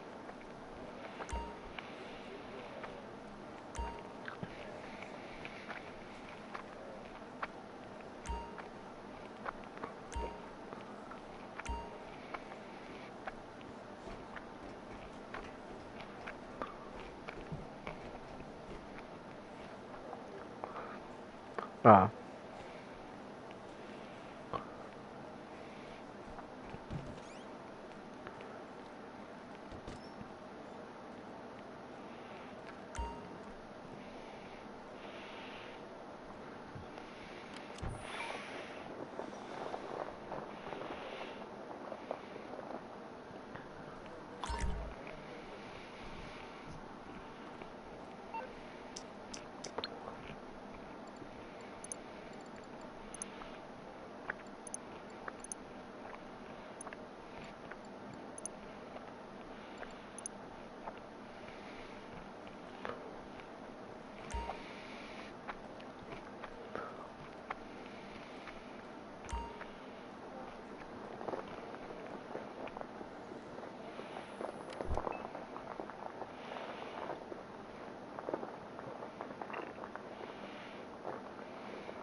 Oh, oh my god.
Like when you're leveling the truck, you said?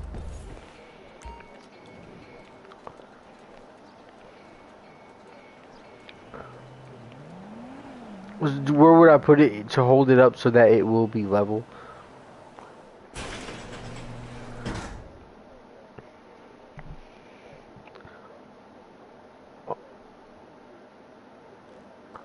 Yeah. Well, I would put one underneath the where the tire is, like the first, like somewhere where the first tire is, and then I put the second one where the rear tire is. Like you get four. Oh, well then I put them near where the tire axles are. Okay.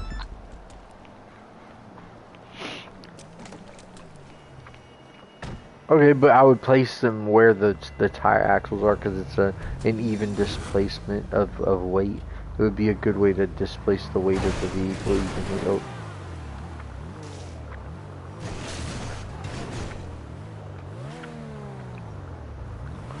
Yeah.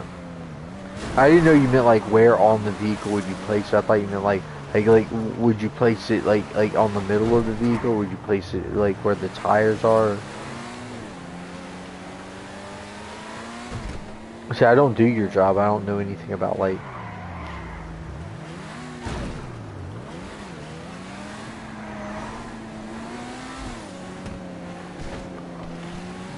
But yeah, I put it on the chassis of the vehicle to make sure that it could support it. You know, because the chassis is usually really fucking strong.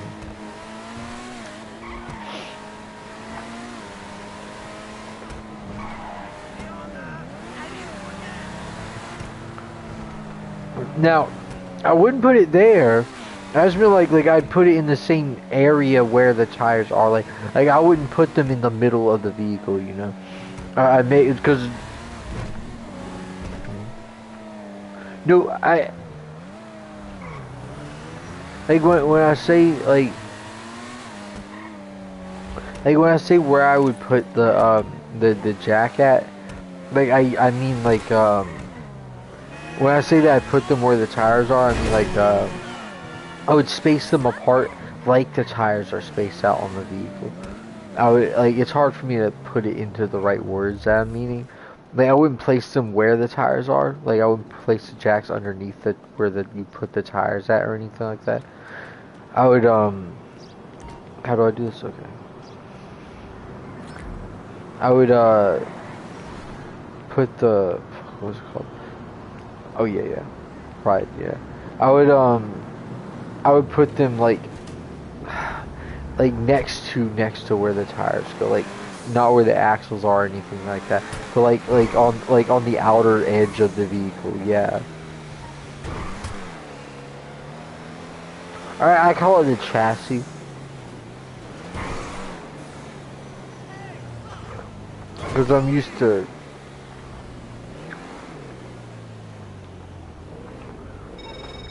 It's the body of the car. It's the chassis is the body.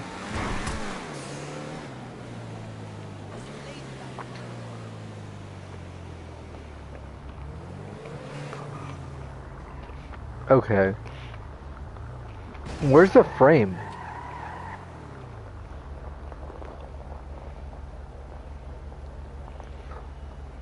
Yeah.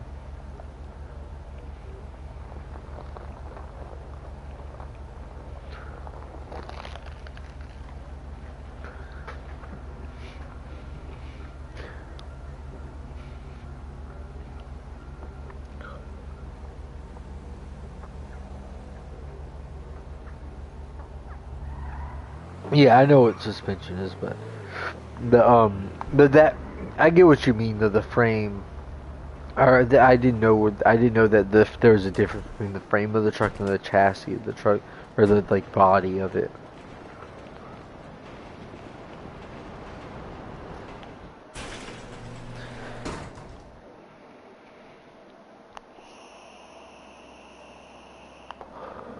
Yes, I think you can, but I'll try it. Let me equip my my AP pistol. It has a silencer on it. Fuck! As soon as I aimed it, they knew. Fuck! I got murdered so fast.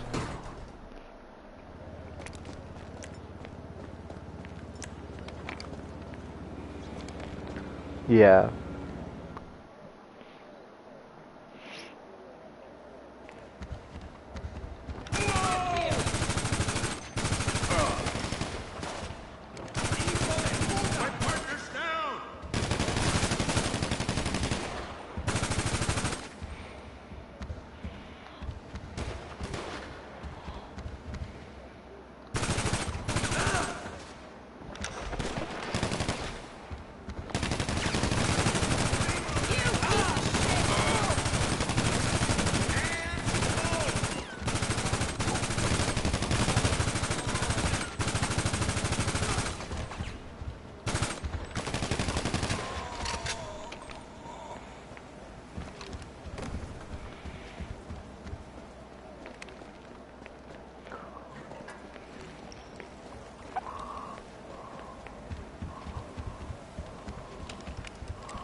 Yeah.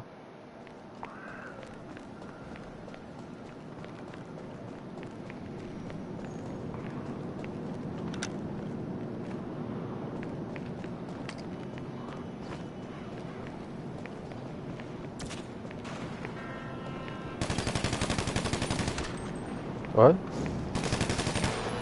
What are you doing? What? Oh, okay. I got out there before I could hallucinate.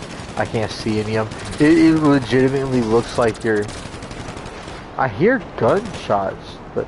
Oh my god, you just died randomly in front of me, dude. What the fuck? You're just firing at random shit and not, like... There's nothing here. It says wait for your motorcycle club to survive the hallucinations. It looks so funny, like you just got attacked by invisible forces. You keep taking damage from nothing, dude. It's funny as shit. What the? Hey, I can hear like laser gunshots and shit, but I don't see where they're coming from.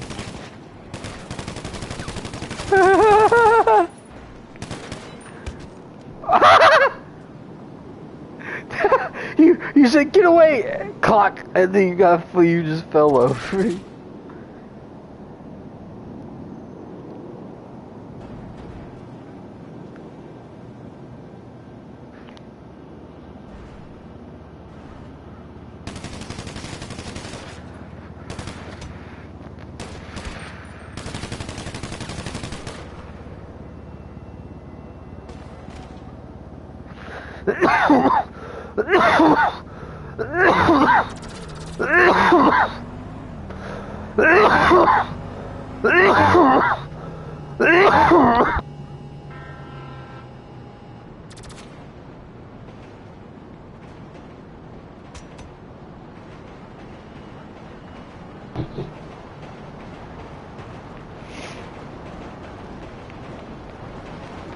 I'll take your card for you.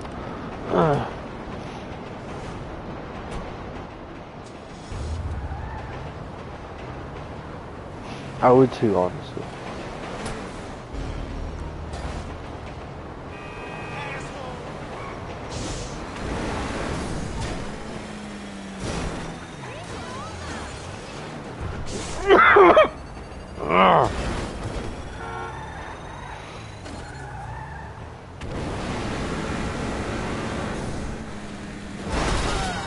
Yeah, Lab Rat spilled some of that shit on himself during the cook and freaked out too. It'll wear off soon. Great work today, Kiflaw motherfuckers.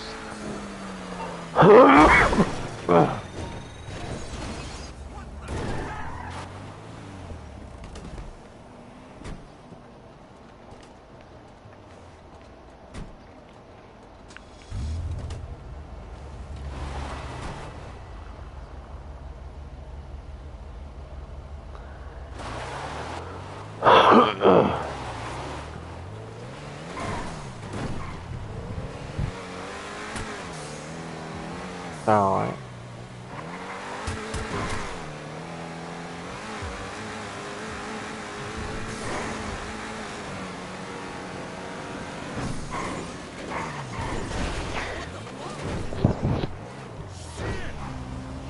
Holy shit.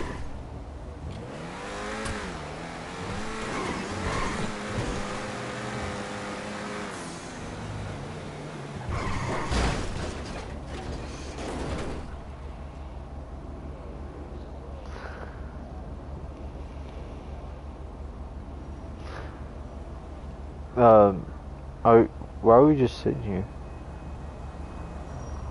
What? Oh, well, I think we're lagging. I think I'm lagging really badly because we're just sitting here for me.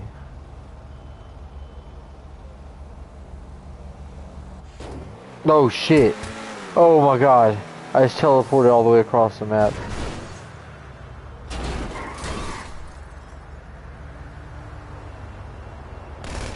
Okay. That whenever I aim, it resets. Oh my god! Never mind! We just fell from the sky! Holy shit, it's lagging horribly. Just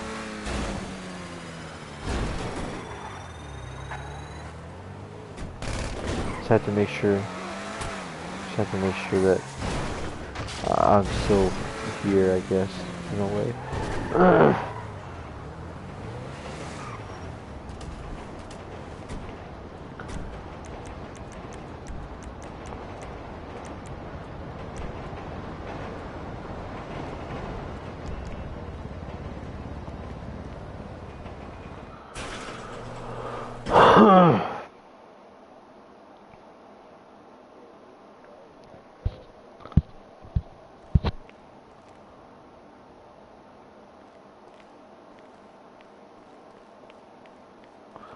Looks like fun.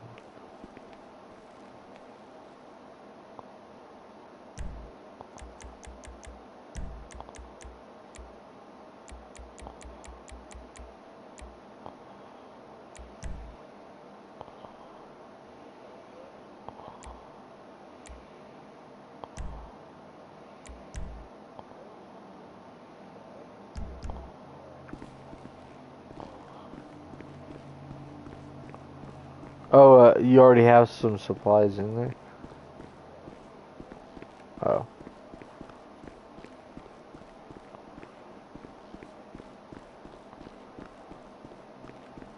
Hi.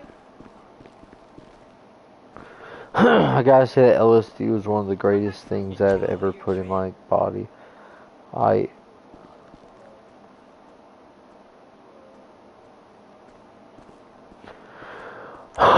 Yeah, LSD was probably one of the greatest drugs I've ever used in my life. I love it so much, and I would do it again, easily. I would do it again. like 10 out of 10. No, no, like, and that's the thing, like, I mean, so anything you've heard about LSD has almost certainly been over exaggerated. It's not stored in your spine or anything like that. It's not, you're not gonna pop your back and then get a hallucination for the rest of your life. um, okay, good, because that's something people actually say. Um, and, like, you can overdose, you know, but it's not very, like, it's not very common for somebody to overdose. Are we going inside of the acid lab? Oh, it didn't. I'm used to being kicked out whenever people leave.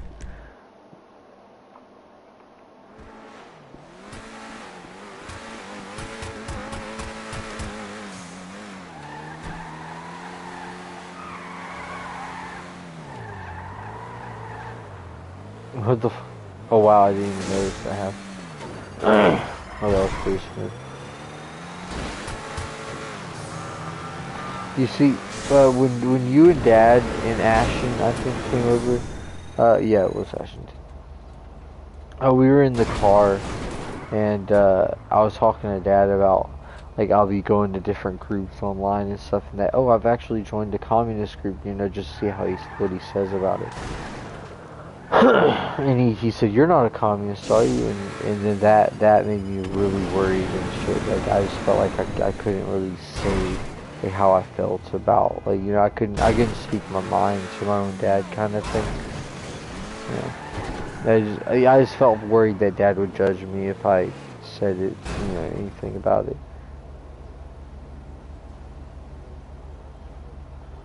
Uh-oh. Damn it. It's lagging again. Yeah, I can hear you driving around. We're just sitting here on the fucking ledge. God damn, man.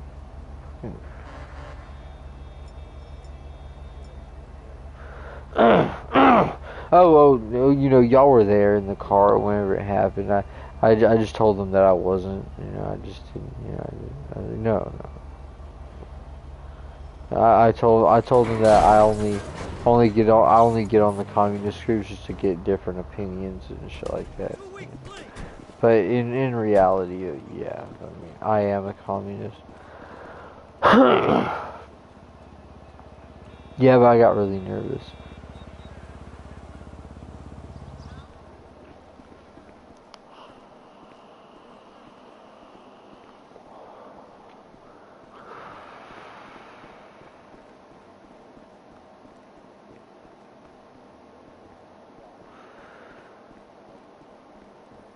I did too.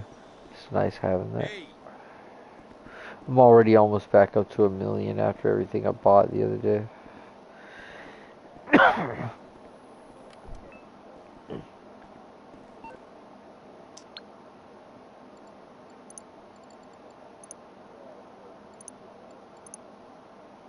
Nice. That should raise up your popularity by a bar.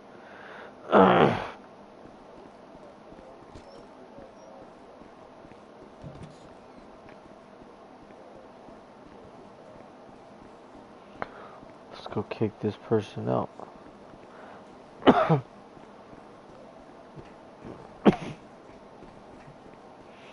It should be downstairs in a bathroom. Oh, okay.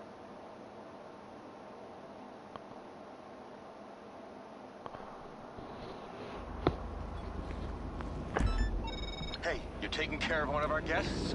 Okay, little background info. Number one, this is a senator's son. Number two, he's supposed to be in rehab with all the other fucking senator's sons. Get him back to the center before the paths see you, and we just made a political ally. Yeah, he says different things for me than he does for you.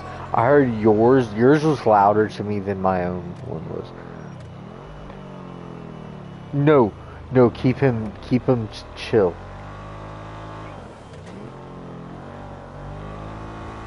It just helps. help take the VIP to the Parsons Rehabilitation Center.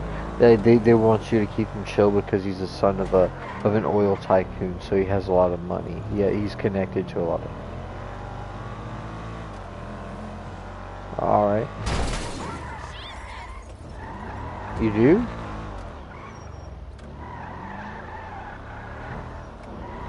All right.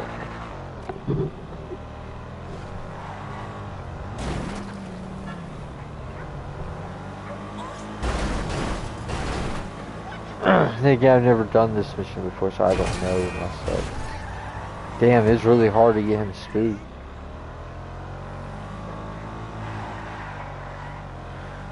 Oh, it's like 40%.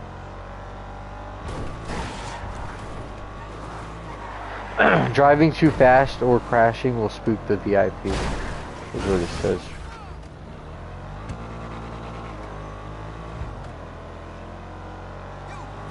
Oh, okay. Well, it doesn't say it for me. Pretty close.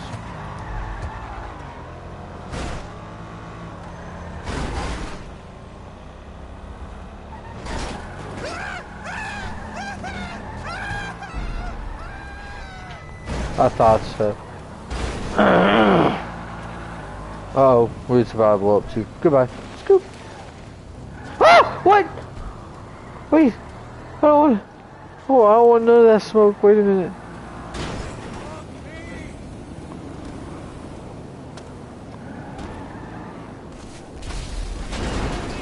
Aha.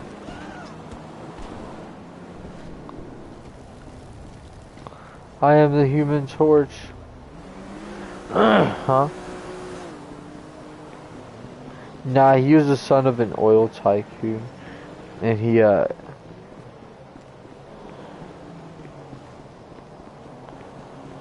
Yeah, he said that, yeah, he is a douchebag, but it's favorable for the nightclub to keep his dad in good graces, you know.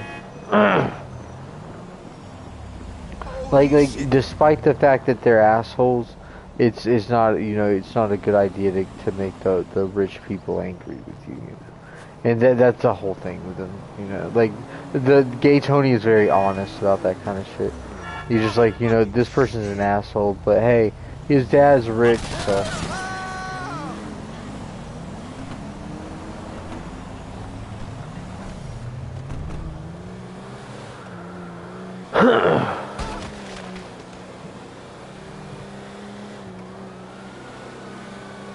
The gang wars?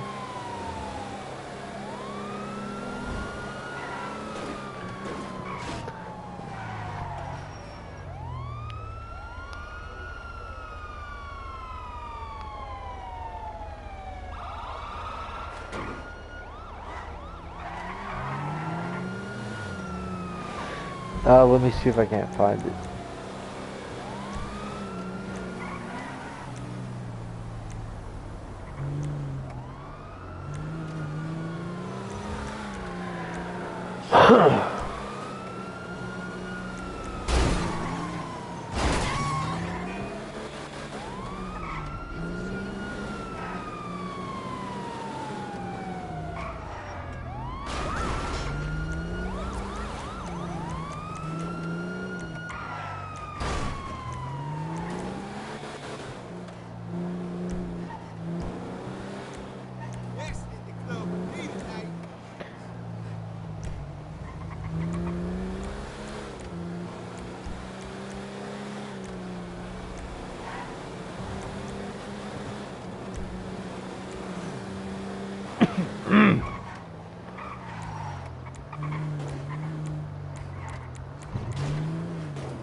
Huh? Nice.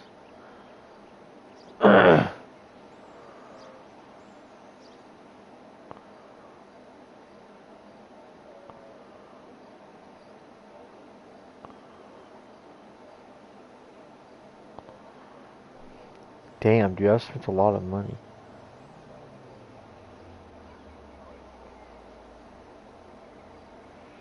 So, check this out. Spent on weapons and armor, 6 million. Spent on vehicles and maintenance, 14 million.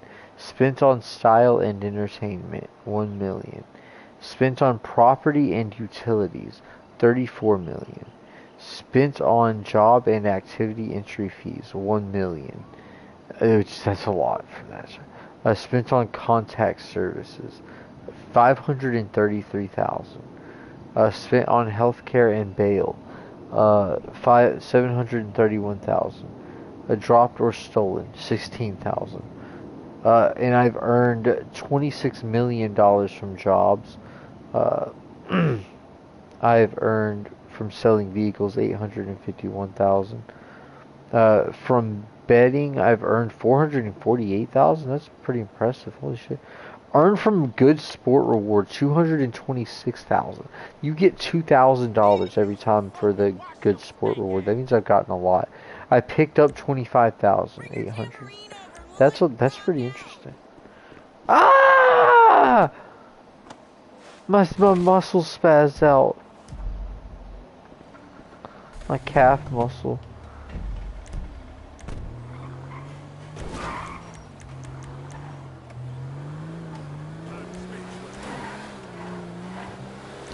Silly.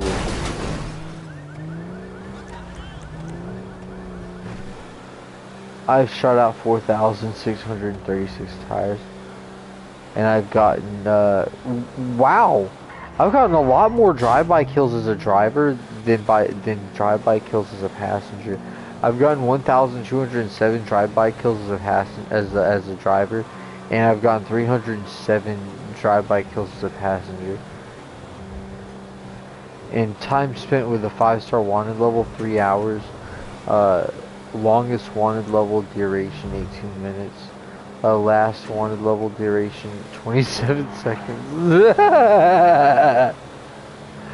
Time spent with a wanted level, 1 day, 4 hours, 54 minutes. Wanted stars evaded, 3,213. Wanted stars attained, 5,925. Times wanted, 2,668. It's fucking wild. How many cars stolen? 511. The motorcycles 26. The helicopters 83. Goddamn, planes 480. Jesus Christ! I did steal a lot of planes. Cop vehicles stolen 140. Not that many, really. Okay. Okay, so they don't tell you here. Character. Oh, my character was created 2019. Man. Oh, I like this. Go to the stat. Pause. Press L1 twice. Click X. Go down to General, the third one. And then you'll see all that. My time playing as my character is 23 days. Totally. Or altogether. My character was created.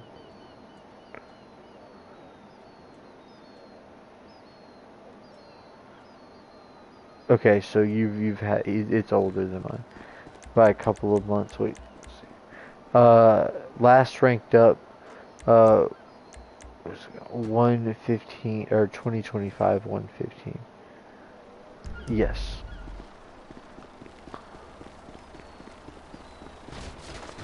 Damn, I really wanted that to kill me. That would have been funny as shit.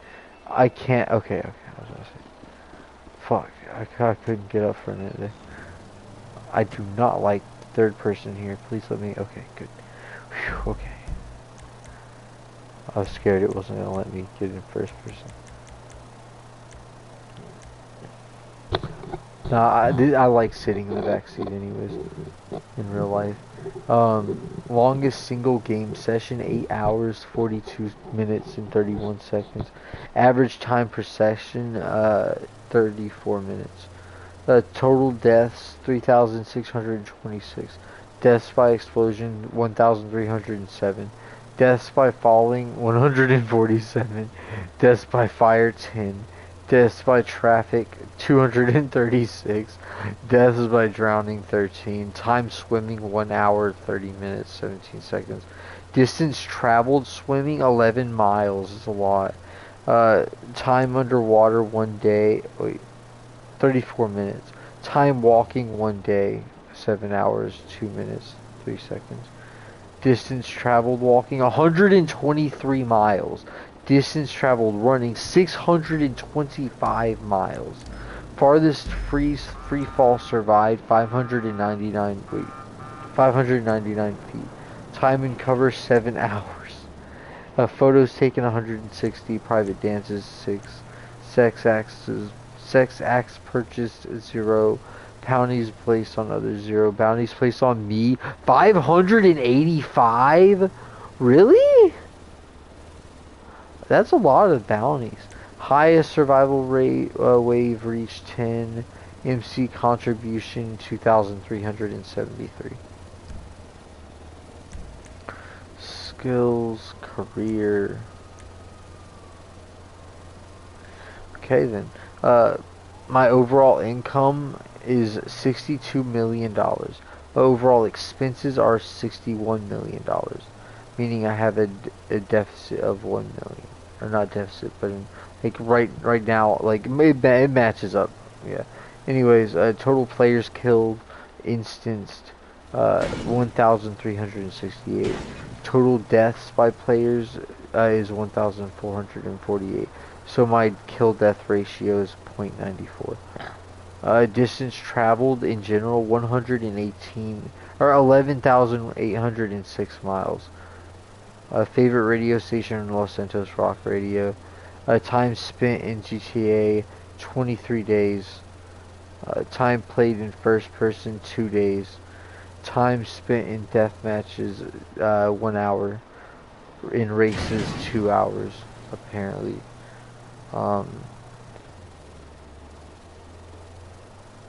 No, wait. No time, yeah, time played in first person, 2 days. Death matches, 1 hour. Races, 2 hours.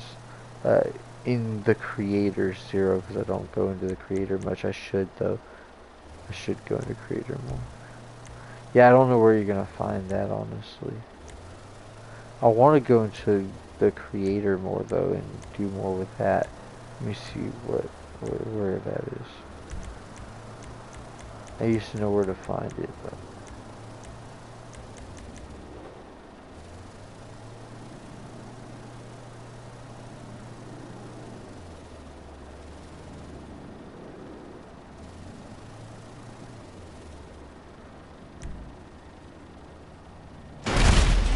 Oh my god!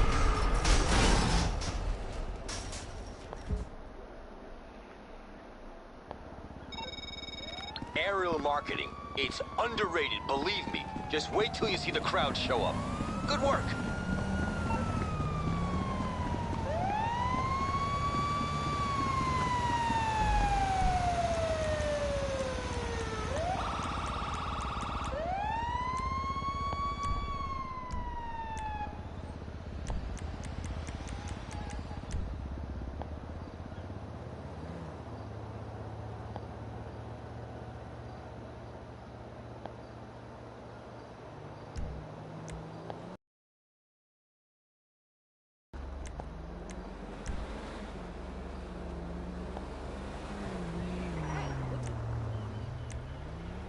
Oh, you can have more than one crew.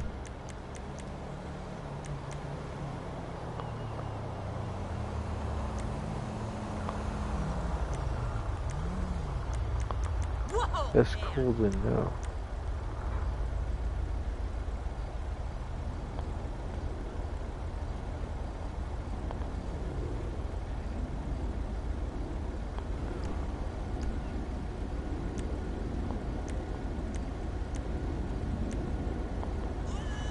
Ah, wow, I went right past the Rockstar Creator. Yeah, I see it. Alright. Wait, where are you? Oh shit, whoops.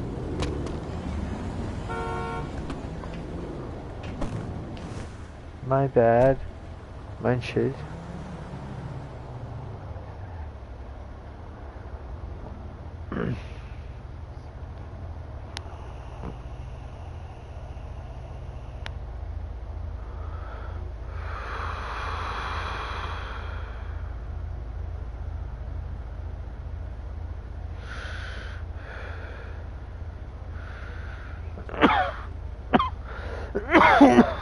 Huh?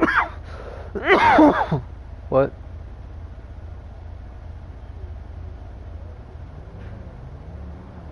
Oh my goodness. Yeah.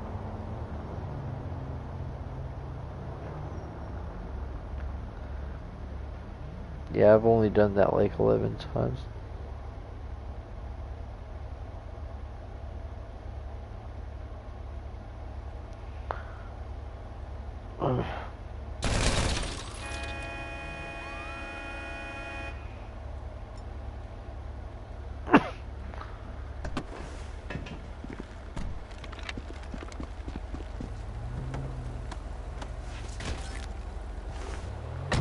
Now I'm going to get some masks.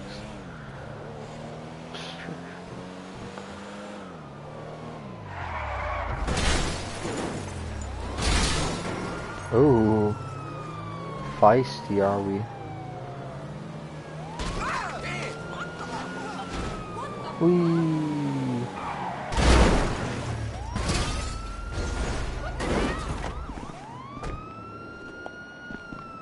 Yeah, what's up, mask guy? He does not give a fuck about what's happening. He's like, bro, I'm just trying to drink my coffee.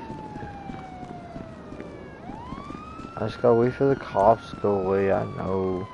Damn, this car's fucked. Jesus Christ.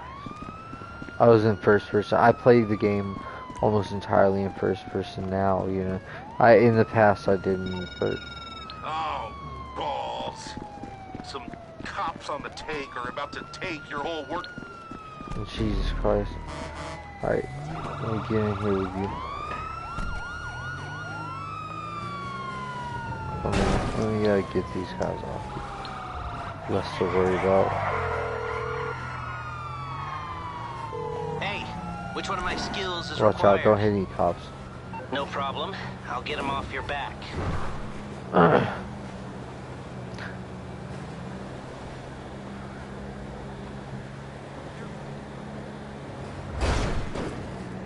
Do you want... Wait, I'm in your thing, right? Yeah, I am. Wait, am I the road captain? Because I can spawn in a helicopter. Get us there quickly.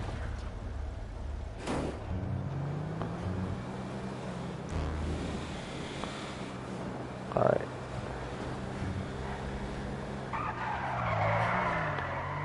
Ska. Do you want me to just spawn in a helicopter?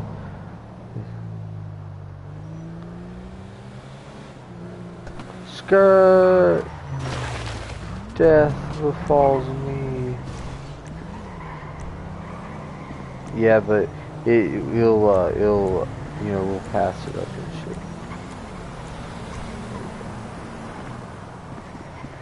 What the? Oh, it spawned in the fucking interstate. Of course it did. God damn it! Why would they put it in the fucking interstate? Oh, that's fine. It's just the putting it under the fucking bridge thing is fucking retarded. Or not under the bridge, but putting it on the interstate. Why would they put it on the interstate? Like, what the fuck? I can get it out from under this bridge pretty easily.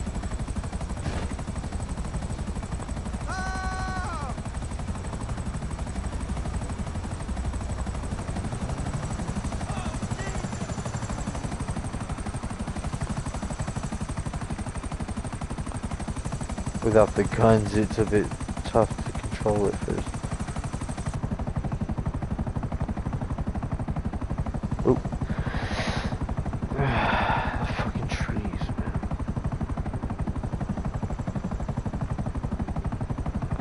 No, oh, the billboard was fine. It did scare the shit out of me, but the fucking what was it called? The palm tree I almost crashed into. I didn't notice it was there at first. I'm in. Oh yeah, I'm in first person. While I'm flying, I don't. I feel weird about what the fuck are you doing? Oh shit. Okay. Like, I saw something flash in front of my face. It was just yeah that the fucking gun. Yeah when.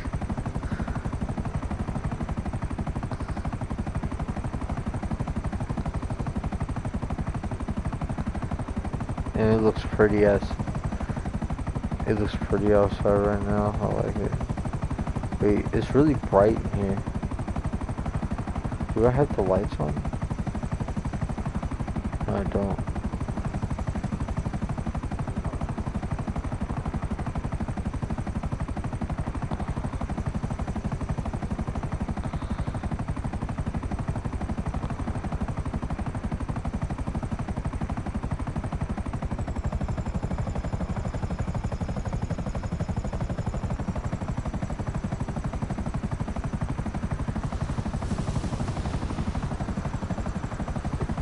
Falling from the sky like that's important to build up speed. I did a little bit more than usual. Yeah, but would you like to land on a building? Oh fuck! Here. Oh, I'm sorry. Here. Let's get on top of this building first.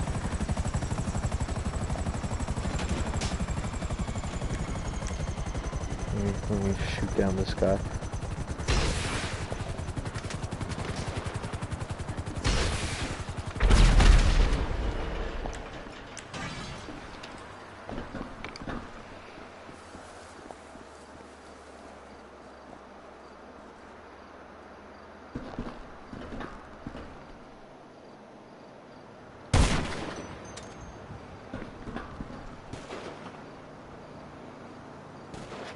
Nice.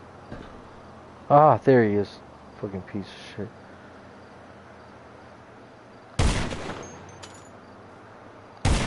Damn. His head is right there. Aha. He's poking it up. Poke it back up. Bitch! Oh, fuck. He keeps teasing me, man. Ha! I didn't expect you to show up with your refresher.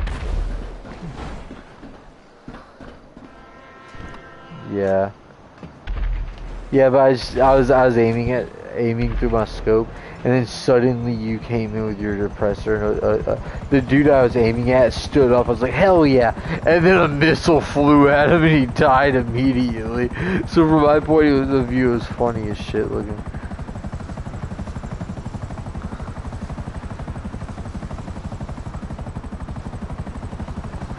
Johnny on the Spot is funny as shit because do you know what Johnny on the Spot is referencing? Yeah. Oh, I can go steal the van. If I die, it's fine because it won't fail the mission. Oh, okay, I got you.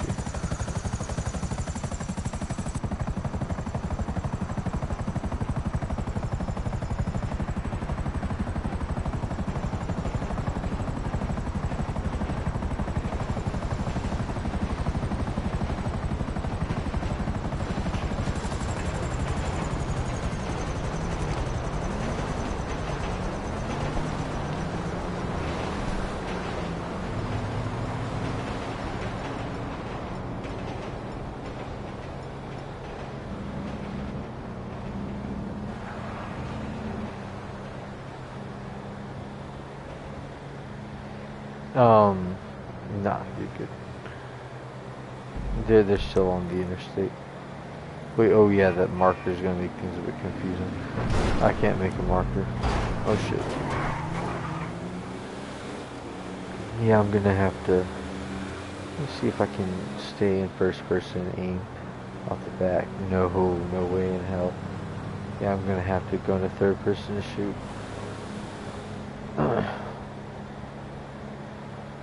This way.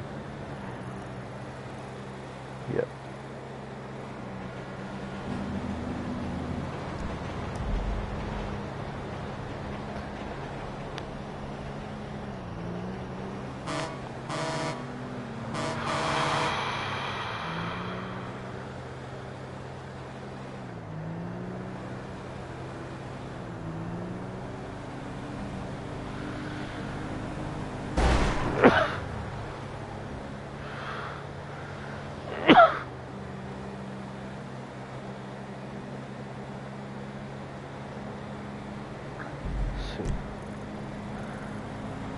He's staying.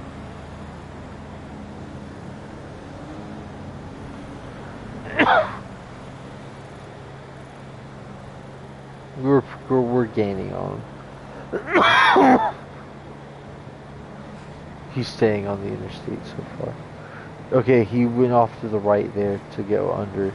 Not on this upcoming one, but okay. Yeah.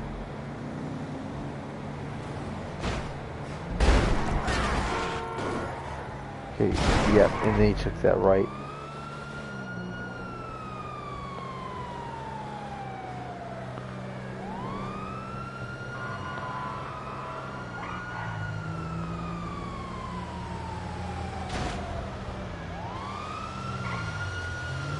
Make sure you get in front of him. Got him.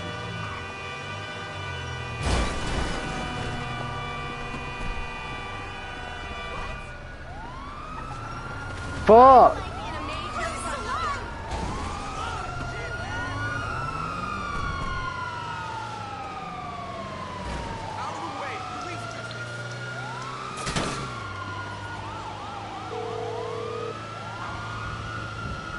What's up, pal?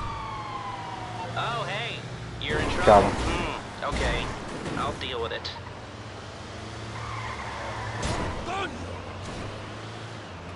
Yeah, it's fine.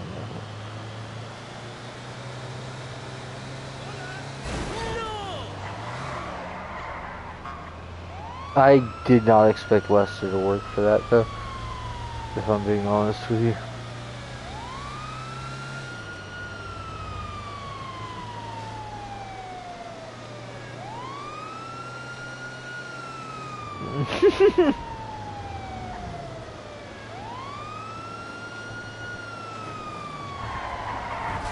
Yeah. I was like, huh, nice. What? Oh, of course it's lagging.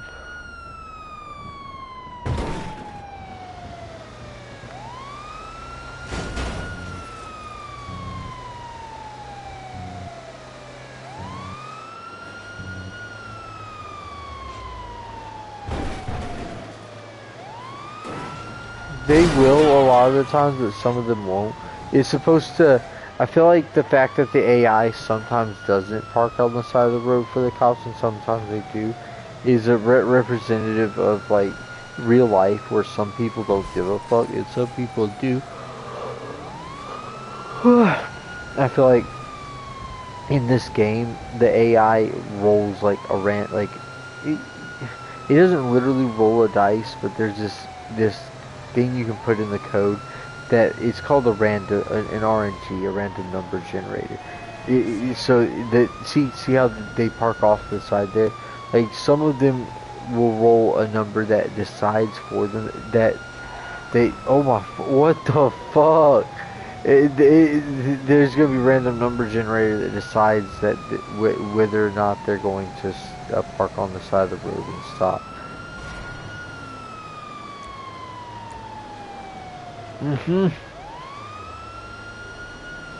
Yeah, they start pulling to the side of the fucking road, but it's the middle of the goddamn street.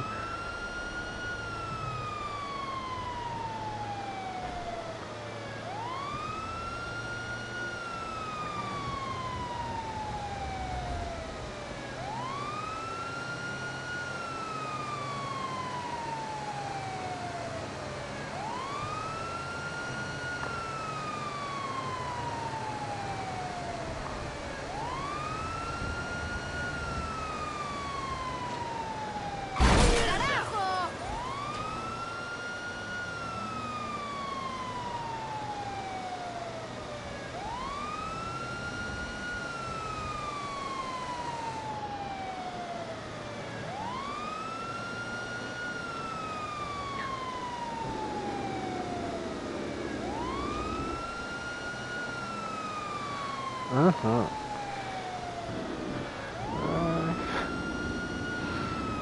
What? What?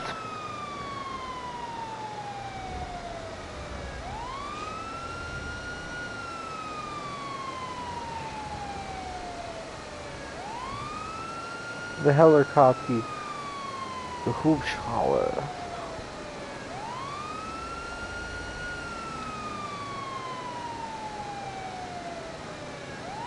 What the fuck you done did said, boy? Oh yeah.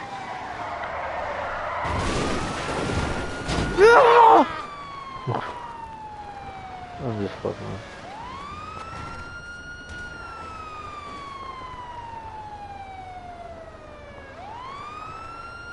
Huh?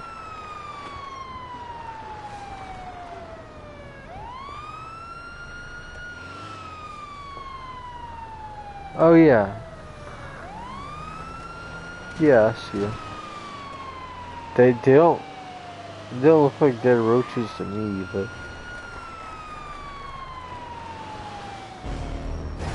oh, that's not how it was for me. They were in the fetal position for me.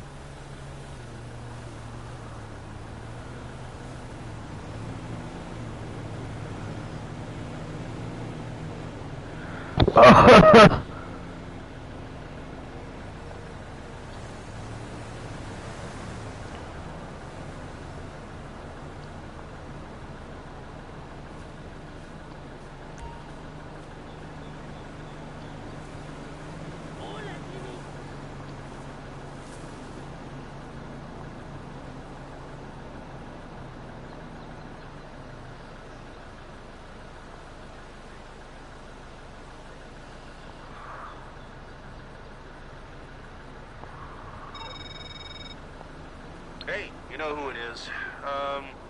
Oof, that was unfortunate.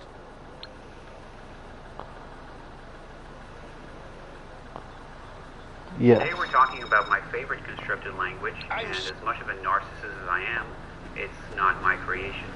It's made by this big-brain individual by the name of Jan van Steenbergen, who, despite being Dutch, decided to become an expert in another ugly language, Polish.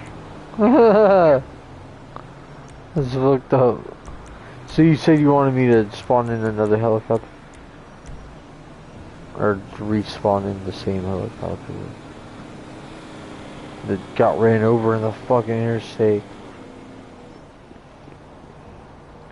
No! Only me fly! I'm just kidding. Hold on. No, I was kidding. God. Duh. God. Duh.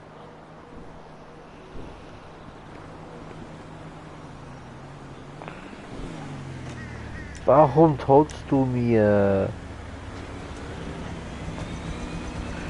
Well, I guess I'm sitting in there. I don't know why the fuck.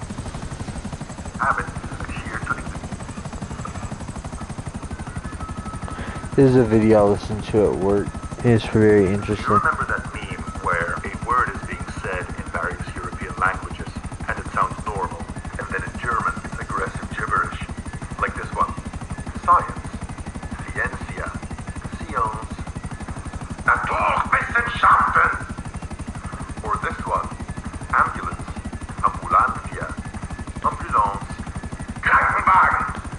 Something to notice about it. Between the English and German words, only the German carries its own meaning. When you say Naturwissenschaft, you are literally saying natural wisdom ship, which pretty much gives you the essence of what science is. The definition of the word is explained in the word itself.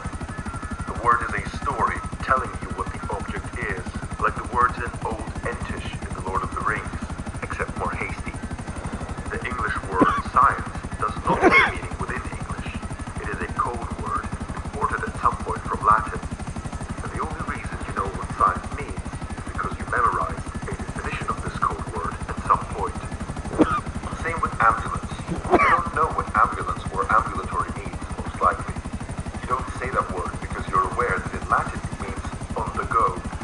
Meaning you associate with the word is memorized from habit, and you know that it means something like a wagon that transports and provides care for sick people. In German, when you say Krankenwagen, you're literally saying sick people wagon. The word is carrying its own meaning. In English, the word for something is a given name which you memorize, but in German, it's a concise description giving you the essence of the thing. This difference in the nature of German and English can cause issues in translation. For example, in English, the word confidence can mean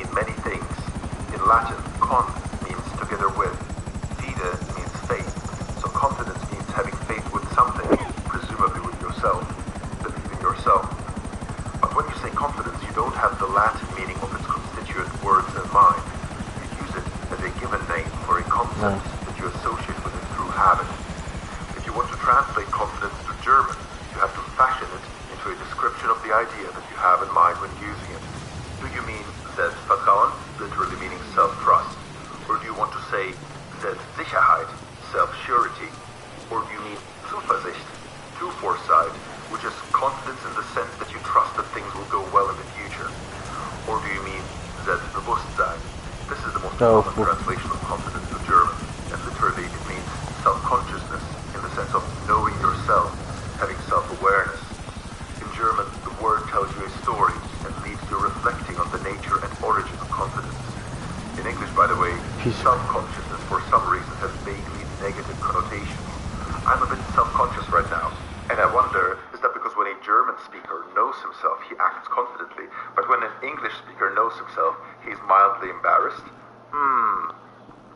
Anyway, I think, surely not all German words are stories.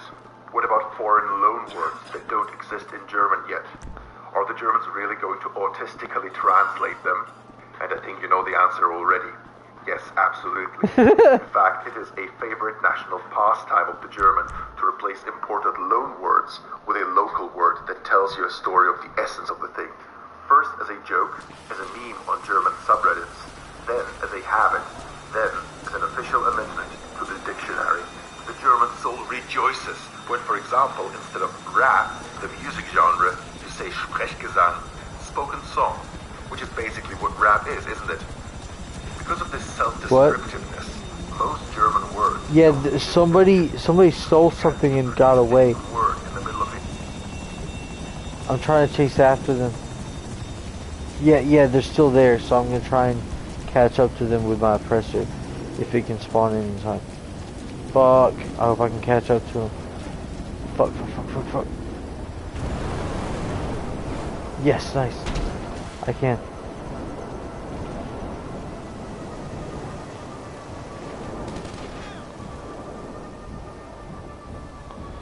Nice. Were you stabbing them? Or what was it? Oh, okay.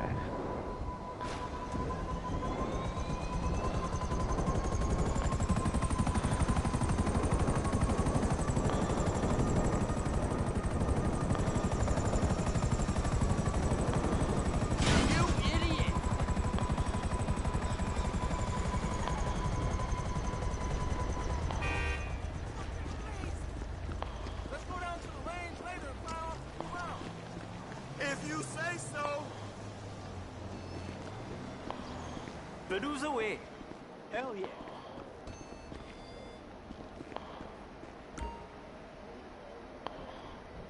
No way. This is not a parking garage. There you go. I think so. I'm buying all of their stuff.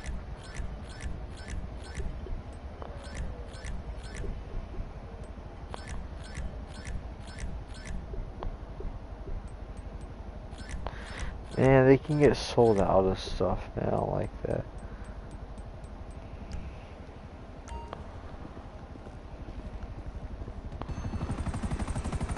Oh. Come back.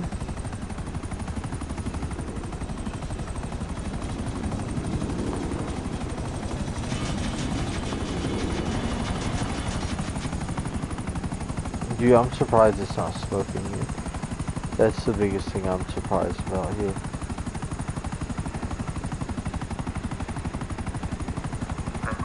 Not define it and never use it again.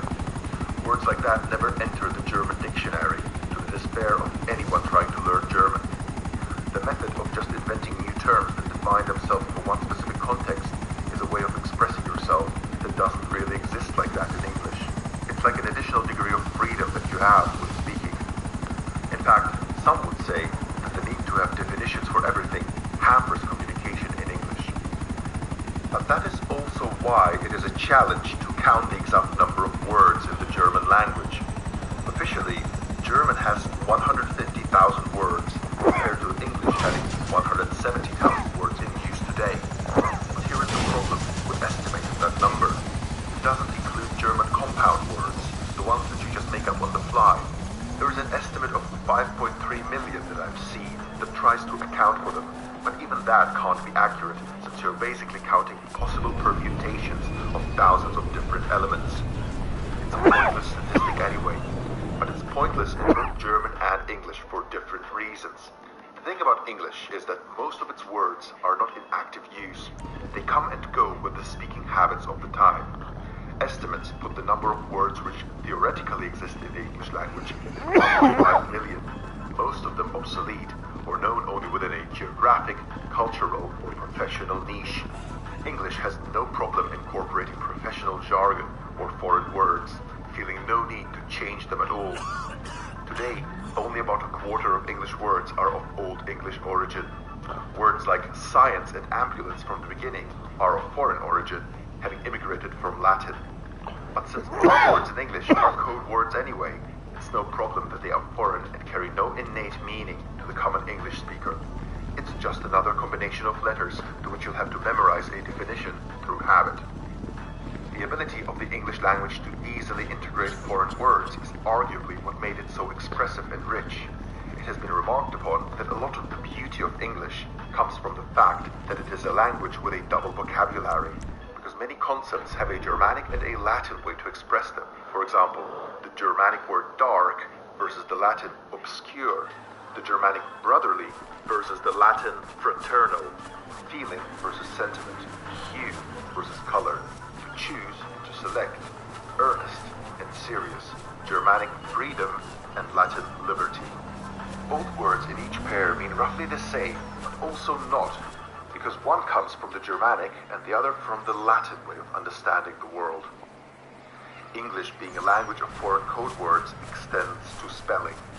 All Western European countries received the Latin alphabet from the Romans. Almost all, might be all actually, except for Britain, have supplemented their own special characters to it in order to account for various sounds which Latin letters can't properly express. These additions come from the idea that the way a word is written is supposed to be representative of the way it's spoken. French and Italian have various accents, these lines they like to draw over certain letters. What's that all about? In Spanish, they have the weird ñ, N with this squiggly line on top. Only in Britannia do they still use the old imperial alphabet and adulterate it. No weird additions to the original Latin script. In German, they have added 4 letters. The SZ, that letter that looks like a cursive B but is identical to the S, except that it indicates that the preceding vowel has to be pronounced long. The A, Ö, U, sounds that you obviously can't express by just using the letters A, O, U, because German spelling must be unambiguous, on principle, and you can express both U and U. That way, you never have to wonder how to pronounce something that is written. It has to be self-explanatory. Meanwhile, in English, you just habituate yourself into pronouncing words the way you memorize them by hearing others speak. How you spell an English word is determined by convention, and has often little to do with the way it's pronounced. Language of code words. You can't tell me that the pronunciation of the following words is determined fully by their spelling.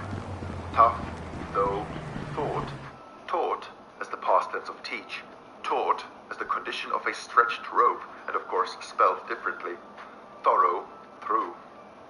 Or the fact that licorice is spelled licorice, but pronounced licorice. That might just be a US thing, but if you want me to say licorice, why don't you write SH at the end? If it ends in CE, then it should be licorice.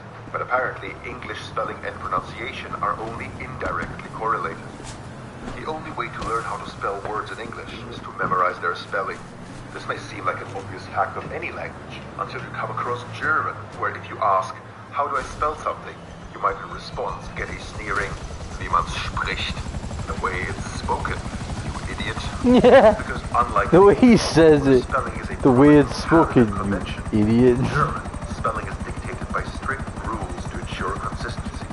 If there are spelling changes, then it is usually to make a spelling which has somehow slipped through the cracks and was accidentally formed by habit adhere to existing spelling rules.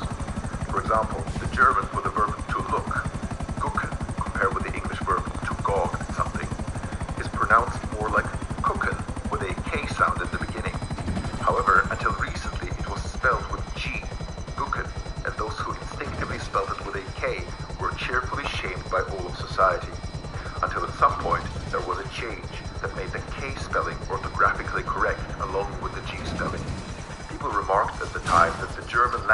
adapts itself more and more to idiots, but actually it was the elimination of a consistency error in spelling. In English, people would have kept the spelling they're used to and just accepted that it's written with a G but pronounced with a K. But the biggest thing setting English and German apart is the abundance of various grammatical quirks in German that English simply does without. English and German are related languages, with English having split off from German in the 5th century. Therefore, it must have been the case that the pragmatically minded Englishman just dropped unnecessary features over time. For example, when we say I go and they go, but he goes, that S at the end is the last remnant of verb declination we have in English. In German, of course, there is a different ending for each You through to your pronoun. garage. How necessary that need is, me to bring you? you be the judge. German nouns all It's on have the way. a gender. Okay, I got Tables stuff are to do. male, walls are female, a woman is female, but a girl is of neutral gender. Cars are of neutral gender unless you refer to them by their brand name, which is always male. Why? Who knows? As with verb declination, we have a remnant of that in English, with country names, which you always refer to as a she if you have to use a pronoun. But how is the gender of a word determined? That is a non-trivial question. Essentially, it's always about the perceived character or essence of a thing, a very charming, ancient way to think about everyday objects. Although the argument can be a bit unclear as to why, for example, the mountain is masculine, but the plain is feminine. Lots to think about. The character of historic peoples who dwell in the mountains versus those that live in the plain. Rivers are masculine, but with individual river names, it depends on the story, The helicopter perhaps fucked the up. It personality doesn't of the work river anymore. itself. There is no clear rule, so I suggest you go by your instinct. The mighty river Rhine is a man, whereas the Vistula, gentle stream Where do you nourishing wanna the go? plains of Poland, is a woman. Okay. The way the gender of a river is derived is very particular in nature and has to do with the history and tradition of the river in question. But the only reason why that matters is because whenever you mention a noun in German, you have to have an article in front of it, and the article depends on the gender of the object you are referring to. That's why you have to know the genders of rivers, because someone who is listening will, and they will point it out if you get it wrong, to your embarrassment. The article in front of each noun also depends on the situation in which the noun finds itself. By the way, you'll notice in English we don't have any of that. We somehow manage by just using a and the, one indefinite, one definite article. But in German, the article you use depends on the gender of the word and its situation. The four grammatical cases in German mean that there is a matrix of articles, 3 genders by 4 cases, that determines when to use which. Actually, there are 2 matrices, because these are just the definite articles, and there's a second matrix for indefinite articles, although most of in English say a something. Oh, and by the way, the grammatical cases also change the ending of the word itself, so there is a third matrix of word endings, depending on the context.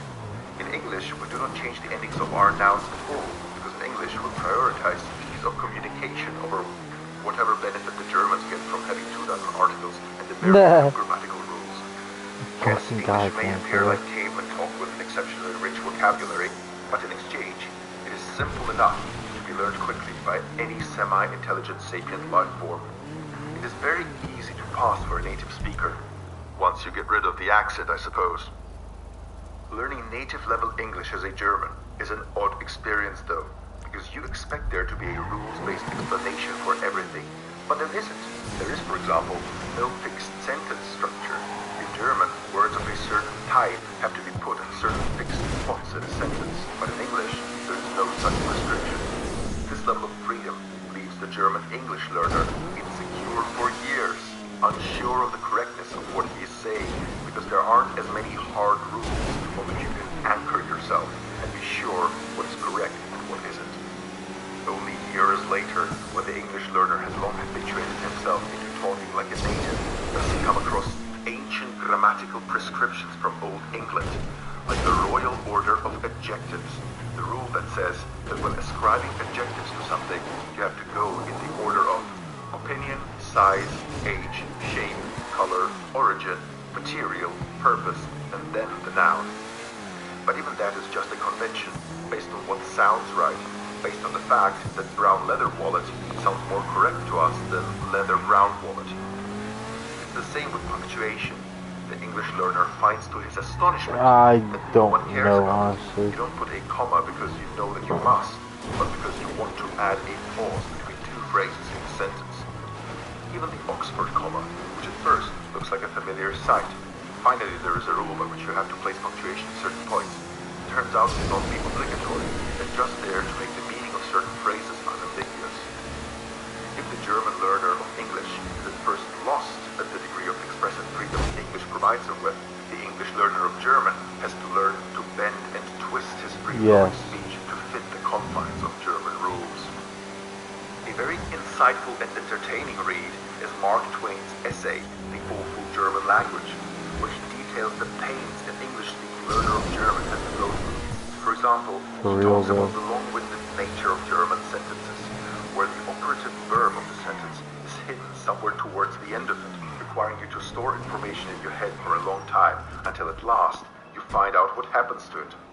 The mistake some people make here is in assuming that German is there to facilitate communication, when in fact, the civilizational function of the German language is to filter out the normies through complexity. It is to mark the foreigner by how he uses the dative grammatical case where he should be using the genitive. Yes, them grammatical cases kick your ass. Whereas German is formed by rule, it becomes clear that this difference originates in the different history of the Germans and the English. England keeps the common law, which has grown uninterrupted for millennia out of ancient Germanic tribal custom and has gradually evolved through habit and lived experience, molded ever so slightly by the practical reality of the day. Considering past legal precedent, after all, is nothing but sticking to an existing habit as a society. Over time, our legal precedent evolves. Bad precedent is discarded. New precedent is set. Common law in England, America, and the other English-speaking countries develops organically with the times. Germany, despite the resistance of Germanic tribes against the Roman Empire, lives under Roman law. In the German legal system, precedent is not considered a formally binding source of law. Instead, what is binding are rules and statutes passed by the government legislature. Like the German language, German law is governed by rule, not habit. This has been the case for a long time, way before Napoleon forced his legal codex upon most of Germany in 1806.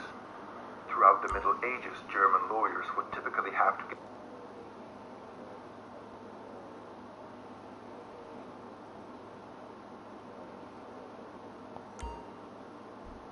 Alright. I actually want you to hear a video by somebody. Okay, yeah.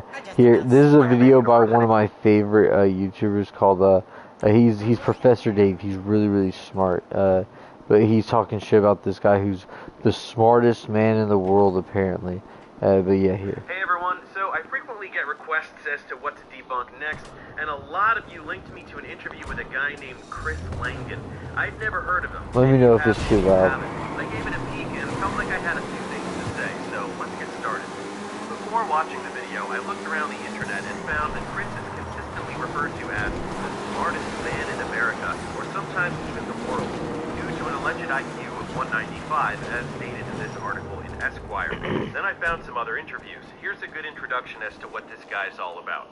If we can base insight into God on binary logic, we got it made. We don't need faith anymore. It's extraneous, irrelevant.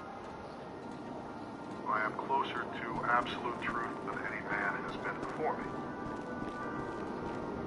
Do I think that makes me better than everybody else? No. I still work in a bar.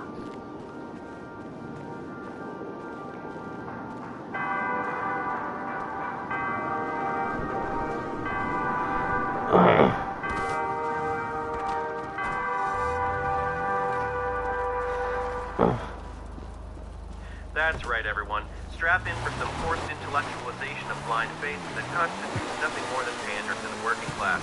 This is for people who think Goodwill Hunting was a documentary, fantasize about themselves as the struggling genius who is overlooked by the establishment in their ivory tower, and are easily lulled even deeper into that fantasy by the emotional musical score.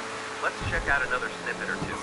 IQ would be somewhere between 190 and 210.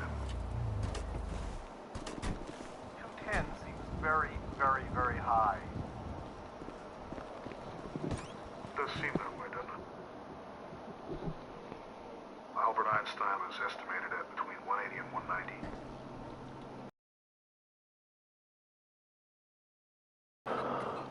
Yeah, that guy's kind of quiet though. There are other videos that he does that are a lot better than that. Yeah, but there are other videos he does that are a lot more attention grabby. But he is amazing. But there's somebody else that's even greater. Let's see. Okay, there's this guy. He's fucking crazy, dude. What we do know is that one, but that's no, that's gonna take too long. Let's see. Let's do this one. The 80s anymore. People know. This guy's funny Hello as shit. and welcome back. Are you traumatized yet? I know I am. I know I am. I need to seek therapy. Fist bump if you've been traumatized. Come on, let's go, boys. Punch your computer. Well, if you found that disturbing, unfortunately, that wasn't even the tip of the iceberg. Well, I guess technically it was literally the tip of the iceberg, but yeah, you know, shut up. Iraqi National Congress. The Iraqi National Congress. He's covering CIA history. An organically founded coalition of groups that were opposed to the Saddam Hussein government in Iraq. It encompassed a bunch of different groups that really had nothing in common other than the fact that they all were not huge fans of the old Saddamster. And you know who else was not a big fan of the old Saddamister? Yes, correct. The CIA. Very good. To them, he was just a big Hussein in the ass. The main controversy with the group is that the INC claimed to be organically formed out of all of these anti-Saddam groups, but it turns out the CIA was secretly spending millions of dollars all through the 90s to get these groups together in order to organize the opposition and hopefully overthrow Saddam. So, once again, just exposes that the CIA are big old fibbers. Nothing new. Solidarity Trade Union. The story of Solidarity begins where all great stories do. 1970s Poland. The country's economy, much like George Costanza's hairline, was in a deep recession. This led to the founding of Solidarity in 1980.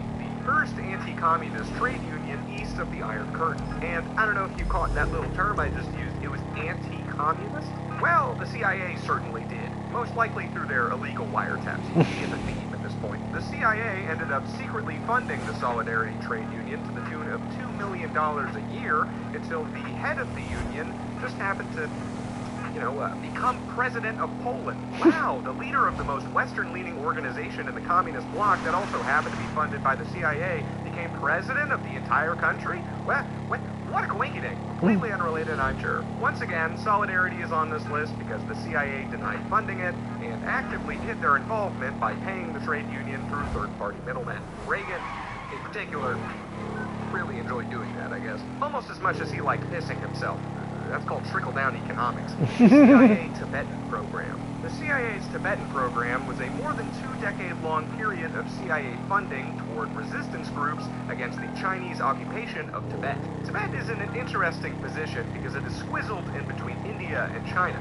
It is the meat of a geopolitical sandwich in between two pieces of bread that do not care for each other very much at all. It's like the kid of two divorced parents locked in a custody battle over it, where neither parent really wants the kid that much, they both just want to fuck over the other one. One too many bad analogies, I get. It's a really good analogy, China though. occupied Tibet and started douching it up pretty hard. They started acting real stinky-like to everybody involved. They forced the Dalai Lama, basically the religious leader of the country, to give a speech supporting the Chinese occupation under the threat of death if he refused. They also kidnapped 200 Tibetan children for the purpose of brainwashing them into supporting China, and even removed the head of one of them in front of the others to warn them not to complain. So, they're not playing very nice at all. The Tibetans were not incredibly excited about this, and started to get pretty ticked off, which caused anti-Chinese sentiments to start forming all around the region. The CIA, as we've established, always happy to shit on the heads of communists whenever the opportunity presents itself, were quite interested in this development. They started keeping a close eye on Tibet and funding anti-communist organizations whenever possible, until a full-blown revolution broke out in 1956, which got pretty ugly. The Tibetans killed hundreds of Chinese officials and civilians in the country, and the Chinese responded by blowing up their monasteries and places of worship, which to a Tibetan is basically like blowing up a cheesecake factory is to Nico Avocado. That is their place of worship. They live and breathe to be in that building. After this revolution started, the CIA started secretly training a small Tibetan militia in the Rocky Mountains of Colorado at a camp located 10,000 feet above sea level to simulate fighting conditions in Tibet. The CIA trained the Tibetans in guerrilla warfare, not unlike the Contras in Nicaragua, and referred to the fighters as the warrior monks, which is admittedly incredibly badass. It sounds like a nearly unwatchable Nicolas Cage movie. The Tibetans, almost all of which had never held a gun or apparently even seen a white person before, were said to be very thankful for the training and quoted as saying that they lived to kill Chinese. Again, badass. In 1959, the Chinese attempted to kidnap the Dalai Lama, so the CIA helped him escape to India, where he still lives in exile to this day. The CIA continued to fund the program by 1964, spending $1.4 million a year on Tibet, until 1972, when President Nixon flew to China to try and strengthen U.S.-Chinese relations. He wanted to have some closer relations to them, relations. Nicaraguan cocaine trafficking. So Nicaraguan cocaine trafficking is what I was alluding to earlier when I was talking about the Contras back in Tier 1. It also ties into the reason that I keep making jokes about the CIA slanging crack. This, however, was no laughing matter. As we talked about in Tier 1, back in the 80s, Reagan was engaging in all kinds of shady ways to fund a group called the Contras, fighting their communist government in Nicaragua. The thing is, the Contras weren't only getting their money from the U.S. No, that would be mooching. And no self-respecting, human rights violating right-wing rebel militia is going to be caught dead only taking handouts, okay? They had to at least make an effort to support themselves. It's only the respectable thing to do. But to arm, an army, you kind of need a lot of cash. Like, a lot of cash. Way more than you could get working at Starbucks. But how exactly could a militant group of South American rebels make a lot of cash? Okay. So the Contras and sympathetic South American cartels funding the Contras were wheeling and dealing to pay for the revolution, and the CIA was very aware of this, but didn't care because they wanted the Contras funded and armed. And if they're making that money smuggling coke into Miami and San Francisco and getting the American people hooked on voter sugar, hey, that's just less money the CIA has to spend themselves funding and arming them. It's a win-win. The CIA also aided in the Contras coke smuggling by constructing the series of travel networks that allowed them to get guns and money into Nicaragua, which, quote-unquote, incidentally aided the Contras by allowing them to use those same travel networks to more effectively peddle their good disco powder. Former contract analyst for the CIA, David McMichael, said about this situation, once you set up a covert operation to supply arms and money, it's very difficult to separate it from the kind of people who are involved in other forms of trade, and especially drugs. There was a limited number of planes, pilots, and landing strips. By developing a system for supply of the Contras, the U.S. built a road for drug supply into the U.S. However, it was also discovered that the CIA funneled money from the U.S. State Department to Nicaraguan cocaine traffickers, about $806,000 in 80s money. But why would the CIA be paying the drug traffickers? They want the money to go to the Contras. The drug traffickers make the money for the Contras. Why would the U.S. be paying them? How does that make any sense? Well, here's where the crack comes in. So here's how the actual supply chain for this coke worked out, right? The traffickers supporting the Contras would get the coke into the U.S. through Miami and San Francisco. But we don't care about Miami for these purposes. That's its own whole can of worms. Once the coke reached San Francisco, the Nicaraguan distributors would get it in the hands of African-American dealers who would cook it into crack and sell it like that to make more money. This coke would primarily just go to one man named Rick Ross, who was basically the leader of this entire crack empire. And I'm not trying to be racist when I'm saying that it was going to the hands of African-American dealers. One, that's just kind of the reality of the situation. That's what happened. And two, it's kind of an important detail when we get to the response to the allegations of this happening with the CIA. And I want to preface this with, do not sell crack, kids, or anyone. This video is for entertainment and education purposes only. The reason they were turning it into crack is because if you have coke and then you rock it up, you can sell it for cheaper and still make way more money off of it than the powder, just because you combine it with cutting agents, and the way that it's ingested is different. The specifics are not important. Just know that you can make way more money off of less product. But don't. Don't do that. Bad, boys. This also isn't the 80s anymore. People know that it's bad now. So it's undeniable that the CIA at least indirectly contributed to the California crack epidemic of the 80s by supporting Contra cocaine trafficking into San Francisco, which was then converted into crack, right? Okay? That's just math. That's just the transitive property. It happens. It's undeniable. But there are theories that the CIA played a even more active role than that. And here they are. So here's the situation. The CIA wants to get money in the hands of legal for the U.S. to send money to the Contras directly, but that wasn't going to stop anybody. That just means Reagan had to get a little more creative with his methods. They had to get a little spicy. This led to them selling weapons to Iran to fund the Contras like we talked about, and this whole situation is the necessary context to make this theory make sense. Because when you think about it, if the U.S. is willing to sell weapons to a Middle Eastern country to get money to fund these guys, do you really think they're going to draw the line at this? Okay? And the theories about how the CIA specifically went about doing this range, but they all basically boil down to, because the CIA had to go through such complex methods to hide them getting money to the Contras, it's theorized that in addition to supporting the Contra cocaine trafficking into the U.S. indirectly, they also played a more active role in crack specifically by supporting crack dealers, dealing it themselves in the inner cities to create more customers, thus get more money, and then funneling that crack money back through the traffickers into the hands of the Contras. But why would they do this? The coke is already coming in. Why the crack specifically? Well, the theory is for multiple reasons, some of which I will get to yet again later in this tier. But one is that the crack makes more money. So if they're supporting the conversion from the powder to the rock, they're basically just multiplying the amount of money that they can send back to the Contras.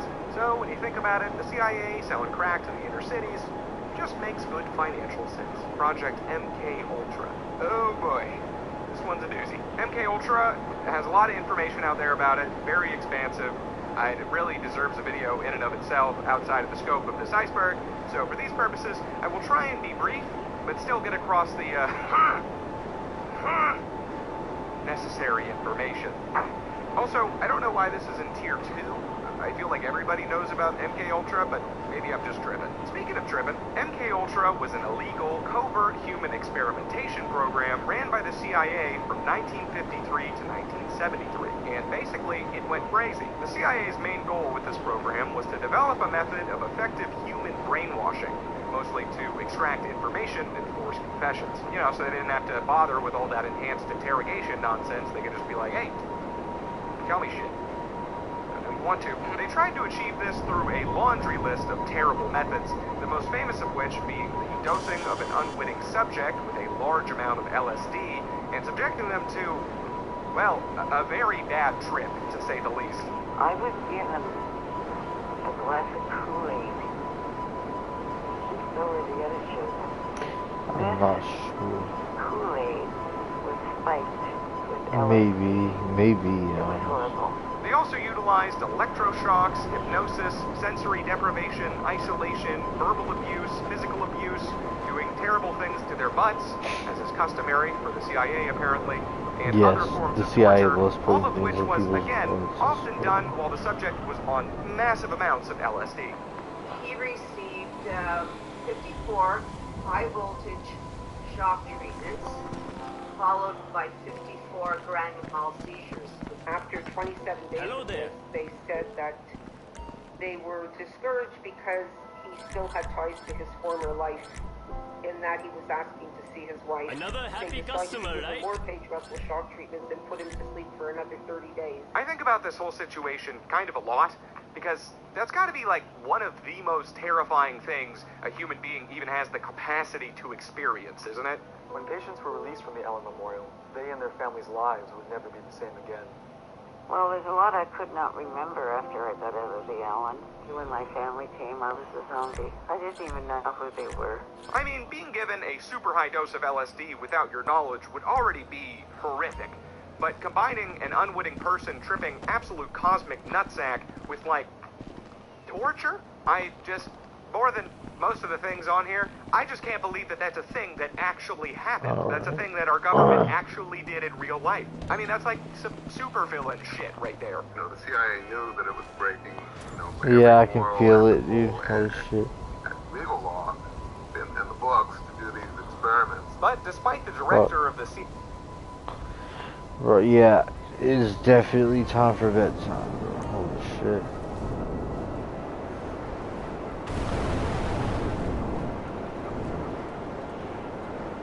It was pretty far along whenever, before you left. Oh, you're trying to see what's gonna do next.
Bro, I am like half asleep. Holy shit.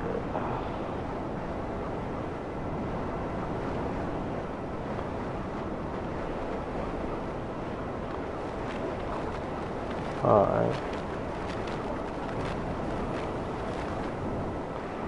We can sell it tomorrow though.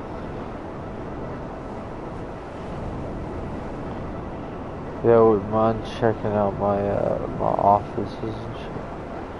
But that's we'll decide on everything like that later. I am halfway. Good night, though. Sweet dreams. Don't let the bed bugs bite.